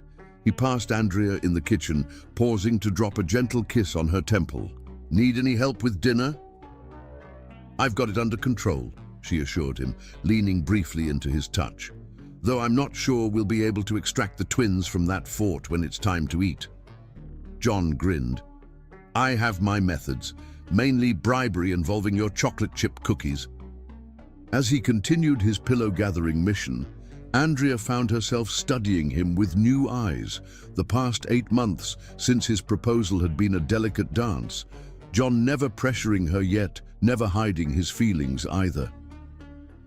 The engagement ring had never been mentioned again, though sometimes she caught him watching her with a question in his eyes that made her heart race with equal parts longing and fear.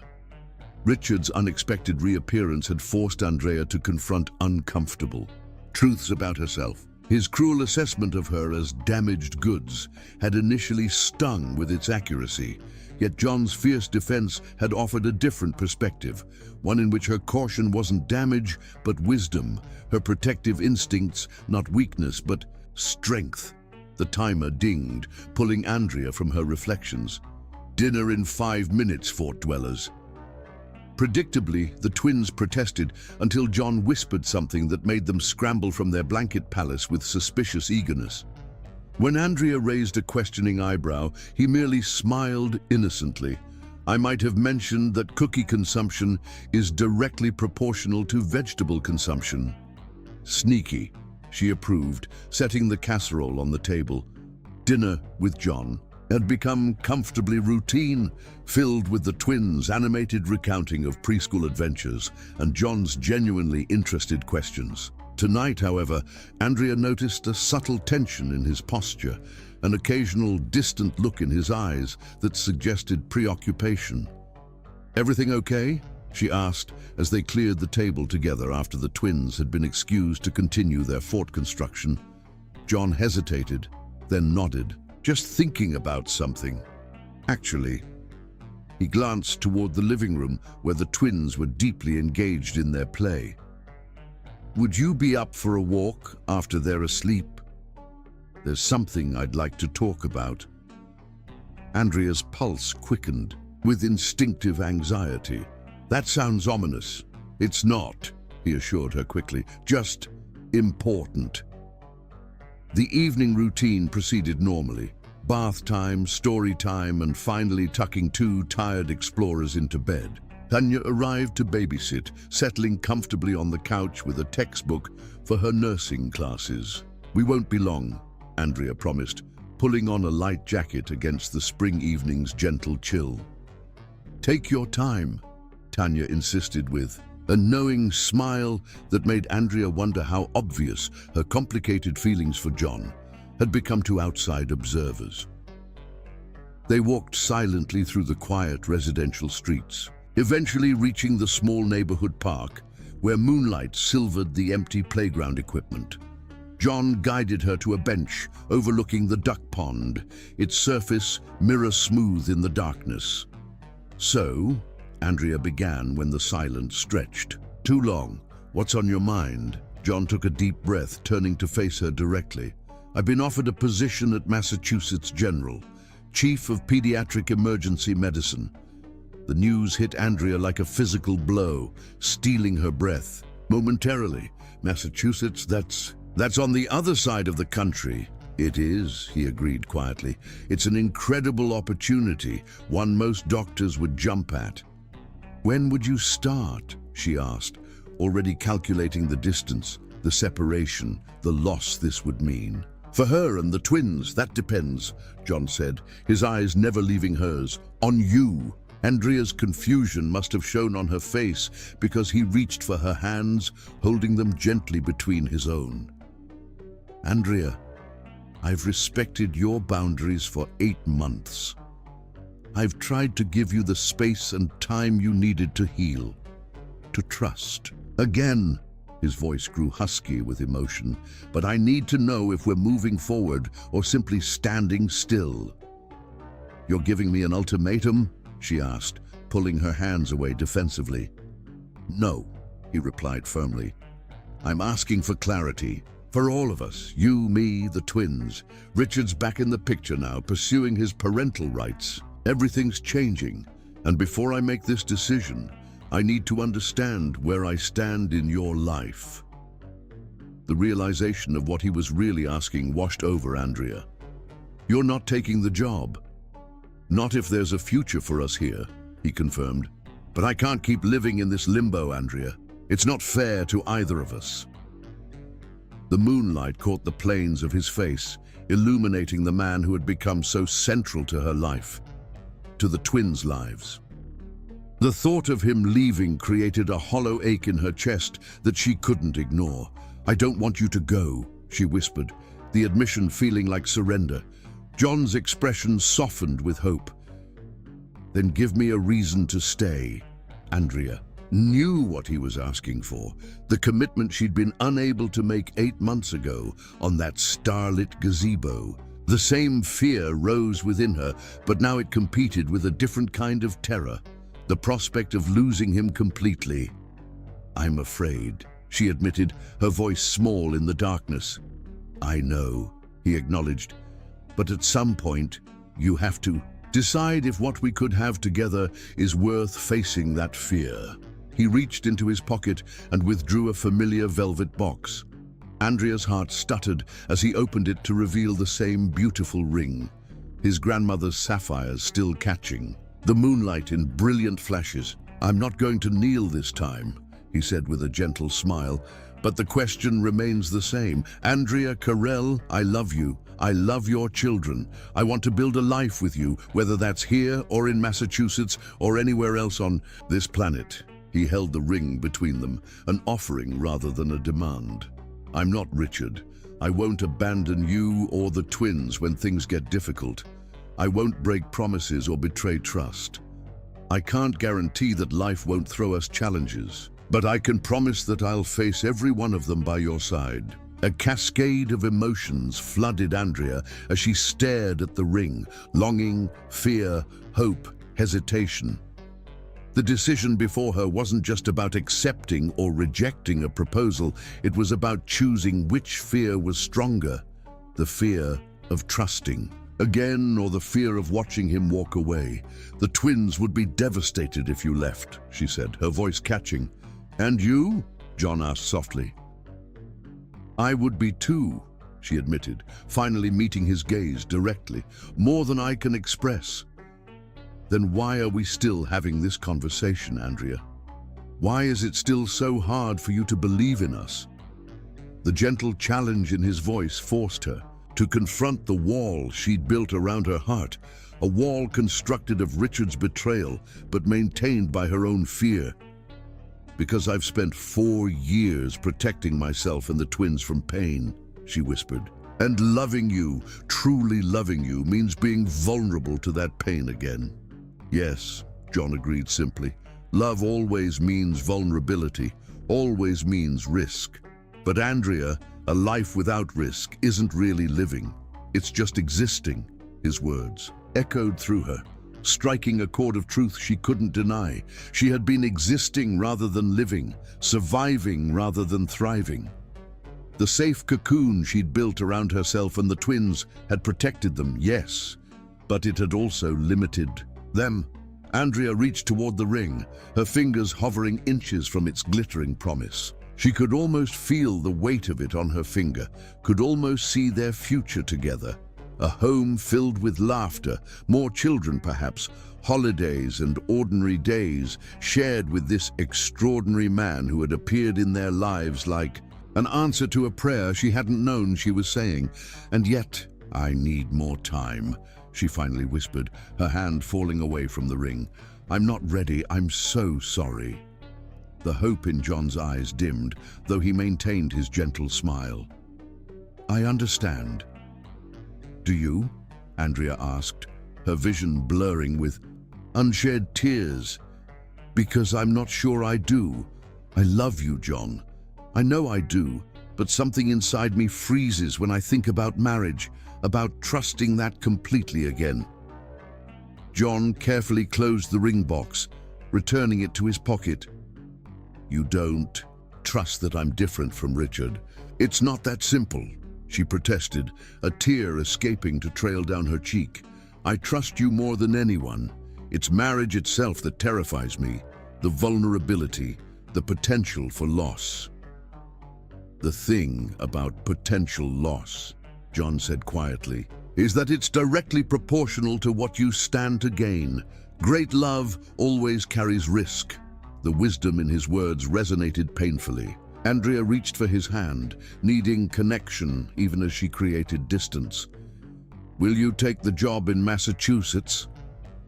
The question hung between them, charged with implications neither wanted to face. "I don't know," he admitted. "I have 2 weeks to decide." "And if you go," she asked, her voice barely audible, "what happens to us?" John's eyes held hers, filled with love and resignation. "I don't believe in ultimatums, Andrea. If I take the position, we can try long distance. The twins can visit during school breaks. We can see if time and space bring clarity." The pragmatic solution should have been reassuring. Instead, it felt like the beginning of an ending, the slow unraveling of the family they had almost become. "And if that doesn't work," she pressed, needing to hear the worst possibility spoken aloud, "then we'll know it wasn't meant to be," he said simply, though the pain in his voice belied his acceptance. "But I will never simply disappear from the twins' lives. That's a promise I intend to keep, regardless of what happens between us." Andrea believed him completely, which only made her rejection more painful. Here was a man willing to maintain his commitment to children who weren't biologically his, even if she couldn't commit to him. The contrast with Richard couldn't have been starker. 2 weeks, she repeated, the deadline suddenly looming like a shadow over them. "Can we just continue as we have been until then, while I think?" John nodded, his thumb gently wiping a tear from her cheek. "Of course, nothing changes unless we decide it does." But something had already changed. A clock had started ticking, forcing decisions she'd been avoiding for months. As they walked back to her apartment in silence, Andrea felt the weight of what she might lose, crushing her chest. The twins' potential, heartbreak, her own. The future they might have had together, all balanced against a fear that suddenly seemed smaller than the prospect of watching John leave for a new life across the country. Outside her door, John kissed her with gentle restraint, a kiss that felt too much like goodbye. "I love you, Andrea," he said quietly, That doesn't change because you're not ready to hear it. After he left, Andrea checked on the sleeping twins, their peaceful faces unaware of how their world might soon change. Zion clutched the stuffed dinosaur John had given him for his birthday, Zara's nightlight, a special one John had found that projected stars onto the ceiling, cast a gentle glow across her daughter's features. Every corner of their lives had been touched by his presence, his love, his care. The thought of explaining his absence to them created a pain so acute, Andrea had to lean against the doorframe to steady herself. She wasn't ready for marriage, but was she ready to lose him? To watch the twins lose him?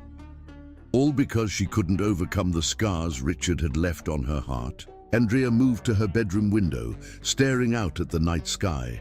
2 weeks to decide if her fear of the past was stronger than her hope for the future. 2 weeks to heal wounds, years in the making. 2 weeks to find courage she wasn't sure she possessed. The irony wasn't lost on her. She had rejected John's proposal because she feared eventual abandonment, yet now faced the prospect of his leaving precisely because she couldn't commit. She had created the very situation she had been trying to avoid. As moonlight streamed through her window, Andrea wondered if fear had already cost her the second chance at love she never thought she'd find, and if she would have the courage to overcome it before it was too late. Chapter 9, Facing the Truth. "Mommy, when is Dr. John coming back?" Zion asked, his small face troubled as he pushed cereal around his breakfast bowl. Andrea's heart constricted. 10 days had passed since John's second proposal.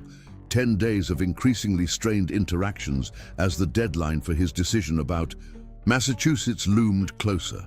She had attempted normalcy for the twins' sake, but children possessed a preternatural ability to sense emotional undercurrents, particularly ones that threatened their security. "He's very busy at the hospital this week, sweetie," she answered, the excuse wearing thin even to her own ears. In truth, John had been giving her space to think, their usual routine of family dinners and weekend outings reduced to brief, awkward encounters where they both pretended nothing had changed. "But he promised to help with our rocket ship model," Zara pointed out with a child's unerring logic. "Dr. John always keeps his promises." The simple statement hit Andrea with unexpected force. It was true. Unlike Richard, whose promises had proven as substantial as morning mist, John had never once broken his word to her children, or to her. Even now, as she kept him in painful limbo, he maintained his commitments to the twins, refusing to punish them for their mother's indecision. "I miss him," Zion added quietly, his lower lip trembling slightly. "Me too," Andrea admitted, the confession slipping out before she could stop it. The twins exchanged a look of such adult understanding that it nearly broke her heart. Later that morning, after dropping the twins at preschool, Andrea found herself parked outside her therapist's office. Dr. Winters had been seeing her sporadically since her divorce, but Andrea had cancelled their last several appointments, unwilling to confront the truths she knew lay waiting. Today, however, the prospect of losing John had become more terrifying than facing her own demons. "I've been expecting you," Dr. Winters said, as Andrea settled into the familiar leather chair. "How are things?"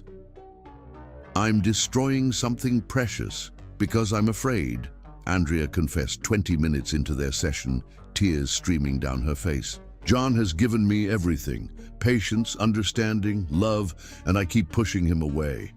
Dr. Winters regarded her thoughtfully, allowing silence to create space for Andrea's revelation. "He asked me to marry him. Twice." Andrea wiped at her tears. The second time was after Richard reappeared. "John's been offered this incredible position in Massachusetts, but he won't take it unless he knows where we stand." "And where do you stand?" Dr. Winters asked, her voice gentle but probing. "I love him," Andrea whispered, the words both simple and profound. "I love him so much it terrifies me." "What are you really afraid of, Andrea? Not the surface fear, but the deeper one." Andrea stared out the window, considering the question that had haunted her for months. That I'll trust completely and be destroyed again. That the twins will be hurt worse than before. Is that what your experience with John has shown you?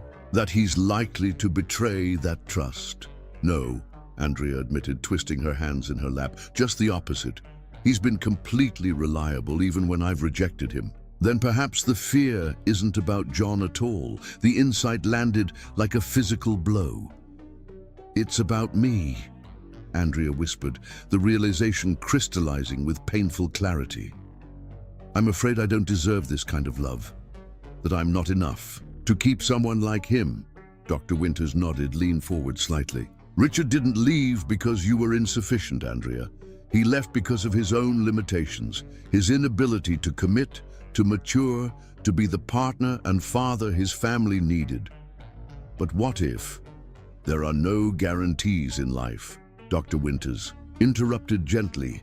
Every relationship carries risk. The question is whether the potential joy outweighs the potential pain. The session continued, excavating years of buried emotions. The abandonment issues from her father's early death, her mother's emotional distance, Richard's ultimate betrayal. By the end, Andrea felt raw, yet somehow lighter, as though poison had been drawn from an infected wound. You've worked so hard to protect yourself and the twins, Dr. Winters said, as their time concluded. But at some point, protection becomes isolation, safety becomes stagnation. The words echoed in Andrea's mind as she drove to pick up the twins, seeing their faces light up as she approached. The unconditional love she'd never questioned accepting from her children, yet struggled to believe she deserved from a partner. That evening, as she tucked the twins into bed, Zara asked the question Andrea had been dreading. Is Dr. John going away forever, like Daddy did? The innocent query shattered something inside Andrea. Why do you ask that, sweetheart? I heard you telling Aunt Tanya he might move far away, Zara explained, her eyes wide with worry. And you've been crying at night, just like when Daddy left. Andrea gathered her daughter close, overwhelmed by the realization that her children, her precious, perceptive children, had been sensing her turmoil all along. Dr. John has been offered a very important job in another state, she explained carefully. He hasn't decided if he's going to take it yet. Can't we go too? Zion asked from his bed across the room, revealing he'd been listening. The simple question, so obvious from a child's perspective, struck Andrea with its clarity. Why couldn't they go too? What was truly keeping them here except her fear? Richard's reappearance had made her initially cautious about upheaval, but his interest in visitation had already waned, his lawyer's communications becoming increasingly sporadic. The twins' school was good, but not irreplaceable. Her photography. Business was portable. The apartment held no special attachment. Do you like Dr. John that much? She asked, needing to hear their feelings directly. He makes the best pancakes, Zion offered seriously. And he never gets mad when we ask questions, Zara added. And he checks under my bed for monsters even though he says they're not real. He teaches us stuff, Zion continued, warming to the subject. And he knows all the dinosaur names. And he makes you smile, Mummy. Not your picture smile, but your real one. Andrea's throat tightened at her son's observation. My real smile, Zara nodded emphatically. The one that makes your eyes crinkly. You do it when Dr. John comes over, even when you're tired. He loves us, Zion stated with a child's certainty. Not like Dad. Dad just brings presents. The simple truth spoken without guile crystallized everything for Andrea. John had earned her children's trust through consistent presence and genuine care, things Richard had never provided despite biological connection. I have a lot to think about, she said, kissing each child goodnight. But I promise, whatever happens, we'll face it together. After the twins finally drifted off to sleep, Andrea sat alone on her balcony, confronting the truth she'd been avoiding for months. Her rejection of John hadn't been wise caution, but paralyzing fear. Not protection, but self-sabotage. She'd been so focused on avoiding the pain of abandonment that she'd refused to embrace the joy of acceptance. So determined to protect her children from potential loss that she'd nearly deprived them of the loving father figure they clearly needed. Her phone buzzed with a text from John. "The twins left their favorite books at my place last weekend. Should I drop them by tomorrow?" Even now, with their relationship in limbo, he was thinking of her children's comfort. Andrea stared at the message, suddenly seeing with perfect clarity what she'd been risking. Not just romantic love, but the kind of partner who remembered favorite books and checked for monsters and made pancakes shaped like dinosaurs. Before she could second-guess herself, Andrea typed a response. "Can we talk? Not about books, about Massachusetts." His reply came immediately. "I'll be there in 20 minutes. Those 20 minutes stretched eternally as Andrea paced her apartment, rehearsing words that seemed inadequate for the magnitude of what she needed to express. When the doorbell finally rang, her hands trembled as she opened it. John stood there looking exhausted, the strain of their uncertain future evident in the shadows beneath his eyes. Yet his smile at seeing her remained unchanged, that same warmth that had gradually thawed her frozen heart over the past year. "Thank you for coming," she said, stepping back to let him enter. "Always," he replied simply, the single word an unintentional reminder of his consistent presence in her life. They sat on the couch, an unfamiliar awkwardness between them, until Andrea gathered her courage and spoke. "The twins asked me tonight if you were leaving forever," she began, her voice steadier than she'd expected. "They compared it to when Richard left." Pain flashed across John's features. "I would never—" "I know," she interrupted gently. "That's what I realized tonight. You've never given me or the twins any reason to doubt your commitment. The only one creating barriers has been me." She took a deep breath, forcing herself to maintain eye contact despite the vulnerability coursing through her. "I've been so afraid of being hurt again that I couldn't see I was hurting all of us by refusing to move forward." John remained silent, his expression carefully neutral, though hope flickered in his eyes. "Zion asked why we couldn't go to Massachusetts with you," Andrea continued. "And I didn't have an answer, because there isn't one. Nothing that makes sense. Anyway," she reached for his hand, needing the physical connection to complete her emotional one. "I don't want to lose you, John, not because I'm afraid of being alone, but because I love who we are together, who I am when I'm with you." His fingers tightened around hers, but still he waited, as though understanding she needed to find her way to the conclusion on her own terms. "I've been choosing what felt safe over what could make us truly happy," she admitted. "But I'm realizing that safety without love isn't really living, it's just existing." The truth, finally spoken aloud, hung between them like a tangible thing. No longer a barrier, but a bridge. "So what are you saying, Andrea?" John asked, his voice husky with emotion. "I'm saying yes," she whispered, tears spilling onto her cheeks. "Yes to you, yes to us, yes to whatever future we build together, whether that's here or in Massachusetts or anywhere else." The joy that transformed John's face was like sunrise, breaking through storm clouds. He pulled her into his arms, his embrace both fierce and tender. "Are you sure?" Andrea nodded against his shoulder. "For the first time in years, I am completely sure. I love you, John, and I'm tired of letting fear keep me from telling you that every day." "What about the ring?" he asked, drawing back to search her face. Andrea smiled through her tears. "I think you should keep it safe until I've earned it properly, until I've shown you that I'm really ready, not just saying words." John cradled her face between his hands with such tenderness it made her heart ache. "You don't have to prove anything to me, Andrea. I've always seen your heart, even when you tried to hide it." As he kissed her, a kiss that felt like coming home and setting out on an adventure all at once, Andrea finally understood. Love wasn't about guarantees. It was about courage.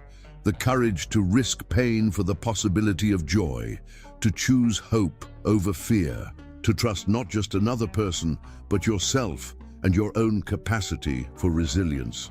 Whatever the future held, they would face it together, not because they could predict the outcome, but because they had chosen each other deliberately and with full awareness of both the risk and the potential reward. And for the first time since Richard's betrayal, Andrea felt not just loved, but truly free. Chapter 10.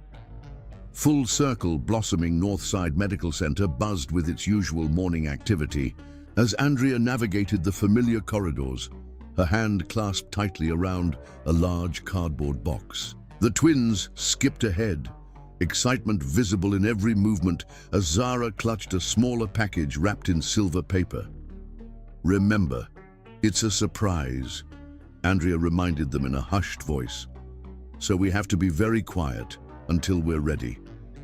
3 months had passed since the night Andrea had finally said yes to a future with John. In that time, John had declined the Massachusetts position, instead accepting a promotion at their local hospital. They'd settled into a new rhythm as a family.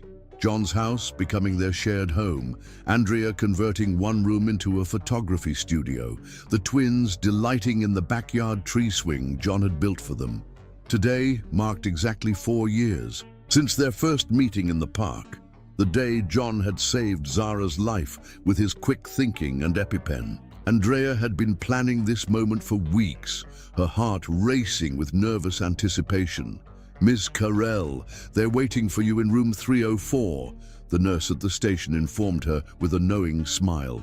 The hospital staff had enthusiastically embraced Andrea's plan once she'd explained it. "Is he there?" Andrea whispered. "Dr. Douglas thinks he's meeting a new patient family," the nurse confirmed. "He has no idea." Andrea took a deep breath, smoothing her yellow sundress, the same one she'd been wearing the day of Zara's allergic reaction. "Ready, munchkins?" The twins nodded solemnly, understanding the importance of this mission. They'd been practicing their roles for days. Room 304 was the same maternity room where Andrea had given birth to the twins, where John had first met her at her most vulnerable, where he'd left the single white lily that had become their symbol of hope. She'd chosen it deliberately, bringing their story full circle. "Wait here until I call you," she instructed the twins, who positioned themselves obediently outside the door. Andrea entered alone, catching her breath at the transformation. The sterile hospital room had been filled with white lilies, hundreds of them in crystal vases, creating a fragrant garden where medical equipment normally stood. Soft music played from hidden speakers, and twinkling lights had been strung along the walls. John stood with his back to the door, examining a medical chart, unaware of the floral wonderland surrounding him. "I'll be with you in just a moment," he said without turning, his voice carrying the professional kindness that had first caught Andrea's attention. "No rush, Dr. Douglas," she replied softly. "We have all the time in the world." John froze at her voice, then turned slowly, his confusion giving way to astonishment as he took in both her presence and the transformed room. "Andrea, what is—" "4 years ago today," she interrupted gently, setting down her box on a nearby chair, "you saved my daughter's life in a park. You probably don't remember the exact date, but I do. I remember everything about that day. The color of your running shoes, the calm in your voice, the way you knelt beside us without hesitation." She stepped closer, her voice steady despite her racing heart. "But that wasn't really the beginning of our story, was it? Our story started right here, in this room, 8 years ago. When you delivered my twins and saw me at my most broken." John's eyes glistened as recognition dawned.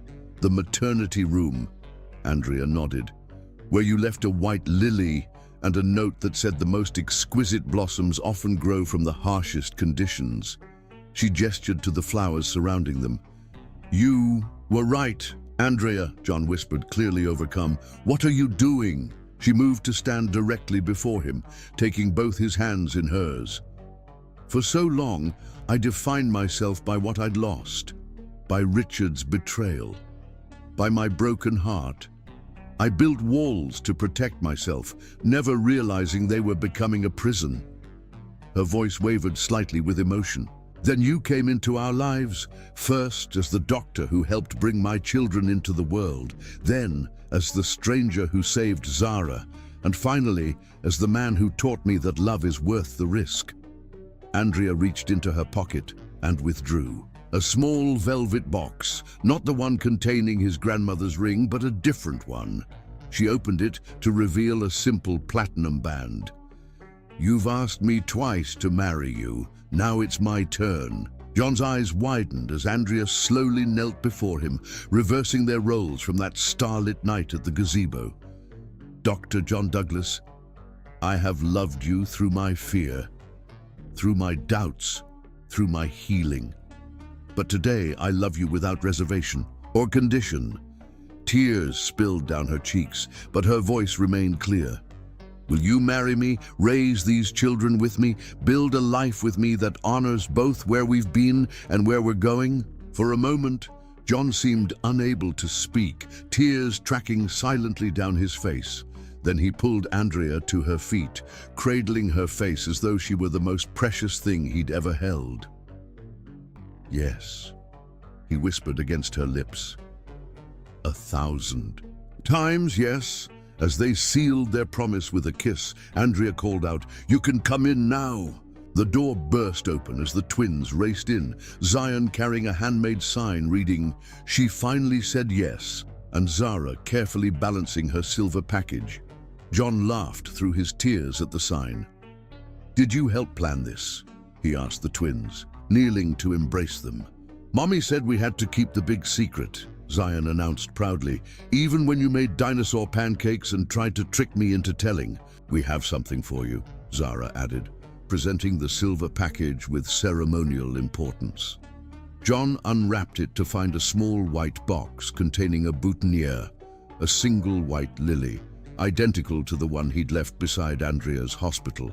"A bed 8 years earlier, for the wedding," Zara explained. "Mummy says it's your special flower." Andrea reached for the cardboard box she'd carried in. "There's one more surprise," she said, opening it to reveal a small photo album. "The twins and I made this together." John turned the pages slowly, photographs documenting their journey from the first candid shot Andrea had taken of him with the twins at the playground, through holidays and ordinary moments, ending with a recent family portrait of all four, of them beneath the old oak tree in their yard. "Our story," he whispered, understanding the gift's significance. "The beginning of it," Andrea corrected, leaning against him as the twins examined the flowers with delighted curiosity. "We have many more chapters to fill." Later that evening, after a celebratory dinner with the hospital staff who'd helped orchestrate the surprise, John and Andrea sat on the porch swing of their home, watching the twins chase fireflies across the darkening lawn. John slipped his grandmother's sapphire ring onto Andrea's finger, where it caught the last golden rays of sunset. "No more walls," he murmured, kissing her temple. "No more walls," she agreed, leaning into his embrace. "Just open hearts and second chances." As if understanding the significance of the moment, the twins abandoned their firefly hunt to join them on the porch. Zion climbed into John's lap, while Zara settled against Andrea, the four of them fitting together as naturally as puzzle pieces, finally finding their matching edges. "Are we a real family now?" Zara asked, her small fingers tracing the sparkling ring on her mother's hand. "We always were," John answered before Andrea could, his voice certain. "This just makes it official." Andrea met his eyes over the children's heads, seeing in them everything she'd once feared to hope for. Not perfect, fairy tale love, but something far more valuable, a love built on choice rather than chance, on healing rather than hiding, on courage rather than fear. from the broken promise of her past, had blossomed this unexpected future, a second chance at love she never thought possible, and a family forged not through obligation, but through deliberate daily choice. As twilight settled around them, Andrea silently thanked the woman she had been in that hospital room 8 years ago. The heartbroken mother clutching newborn twins, determined to protect her wounded heart at all costs. Without her strength, her resilience, her fierce love for her children, this moment would not exist. The white lily John had left beside her bed that day had been both a comfort and a promise. That beauty could emerge from pain, that endings could become beginnings, that sometimes the most exquisite blossoms truly did grow from the harshest conditions. And as her family gathered close on the porch of the home they now shared, Andrea knew with absolute certainty that this particular blossom, this love, this family, this second chance, had been worth every moment of the journey.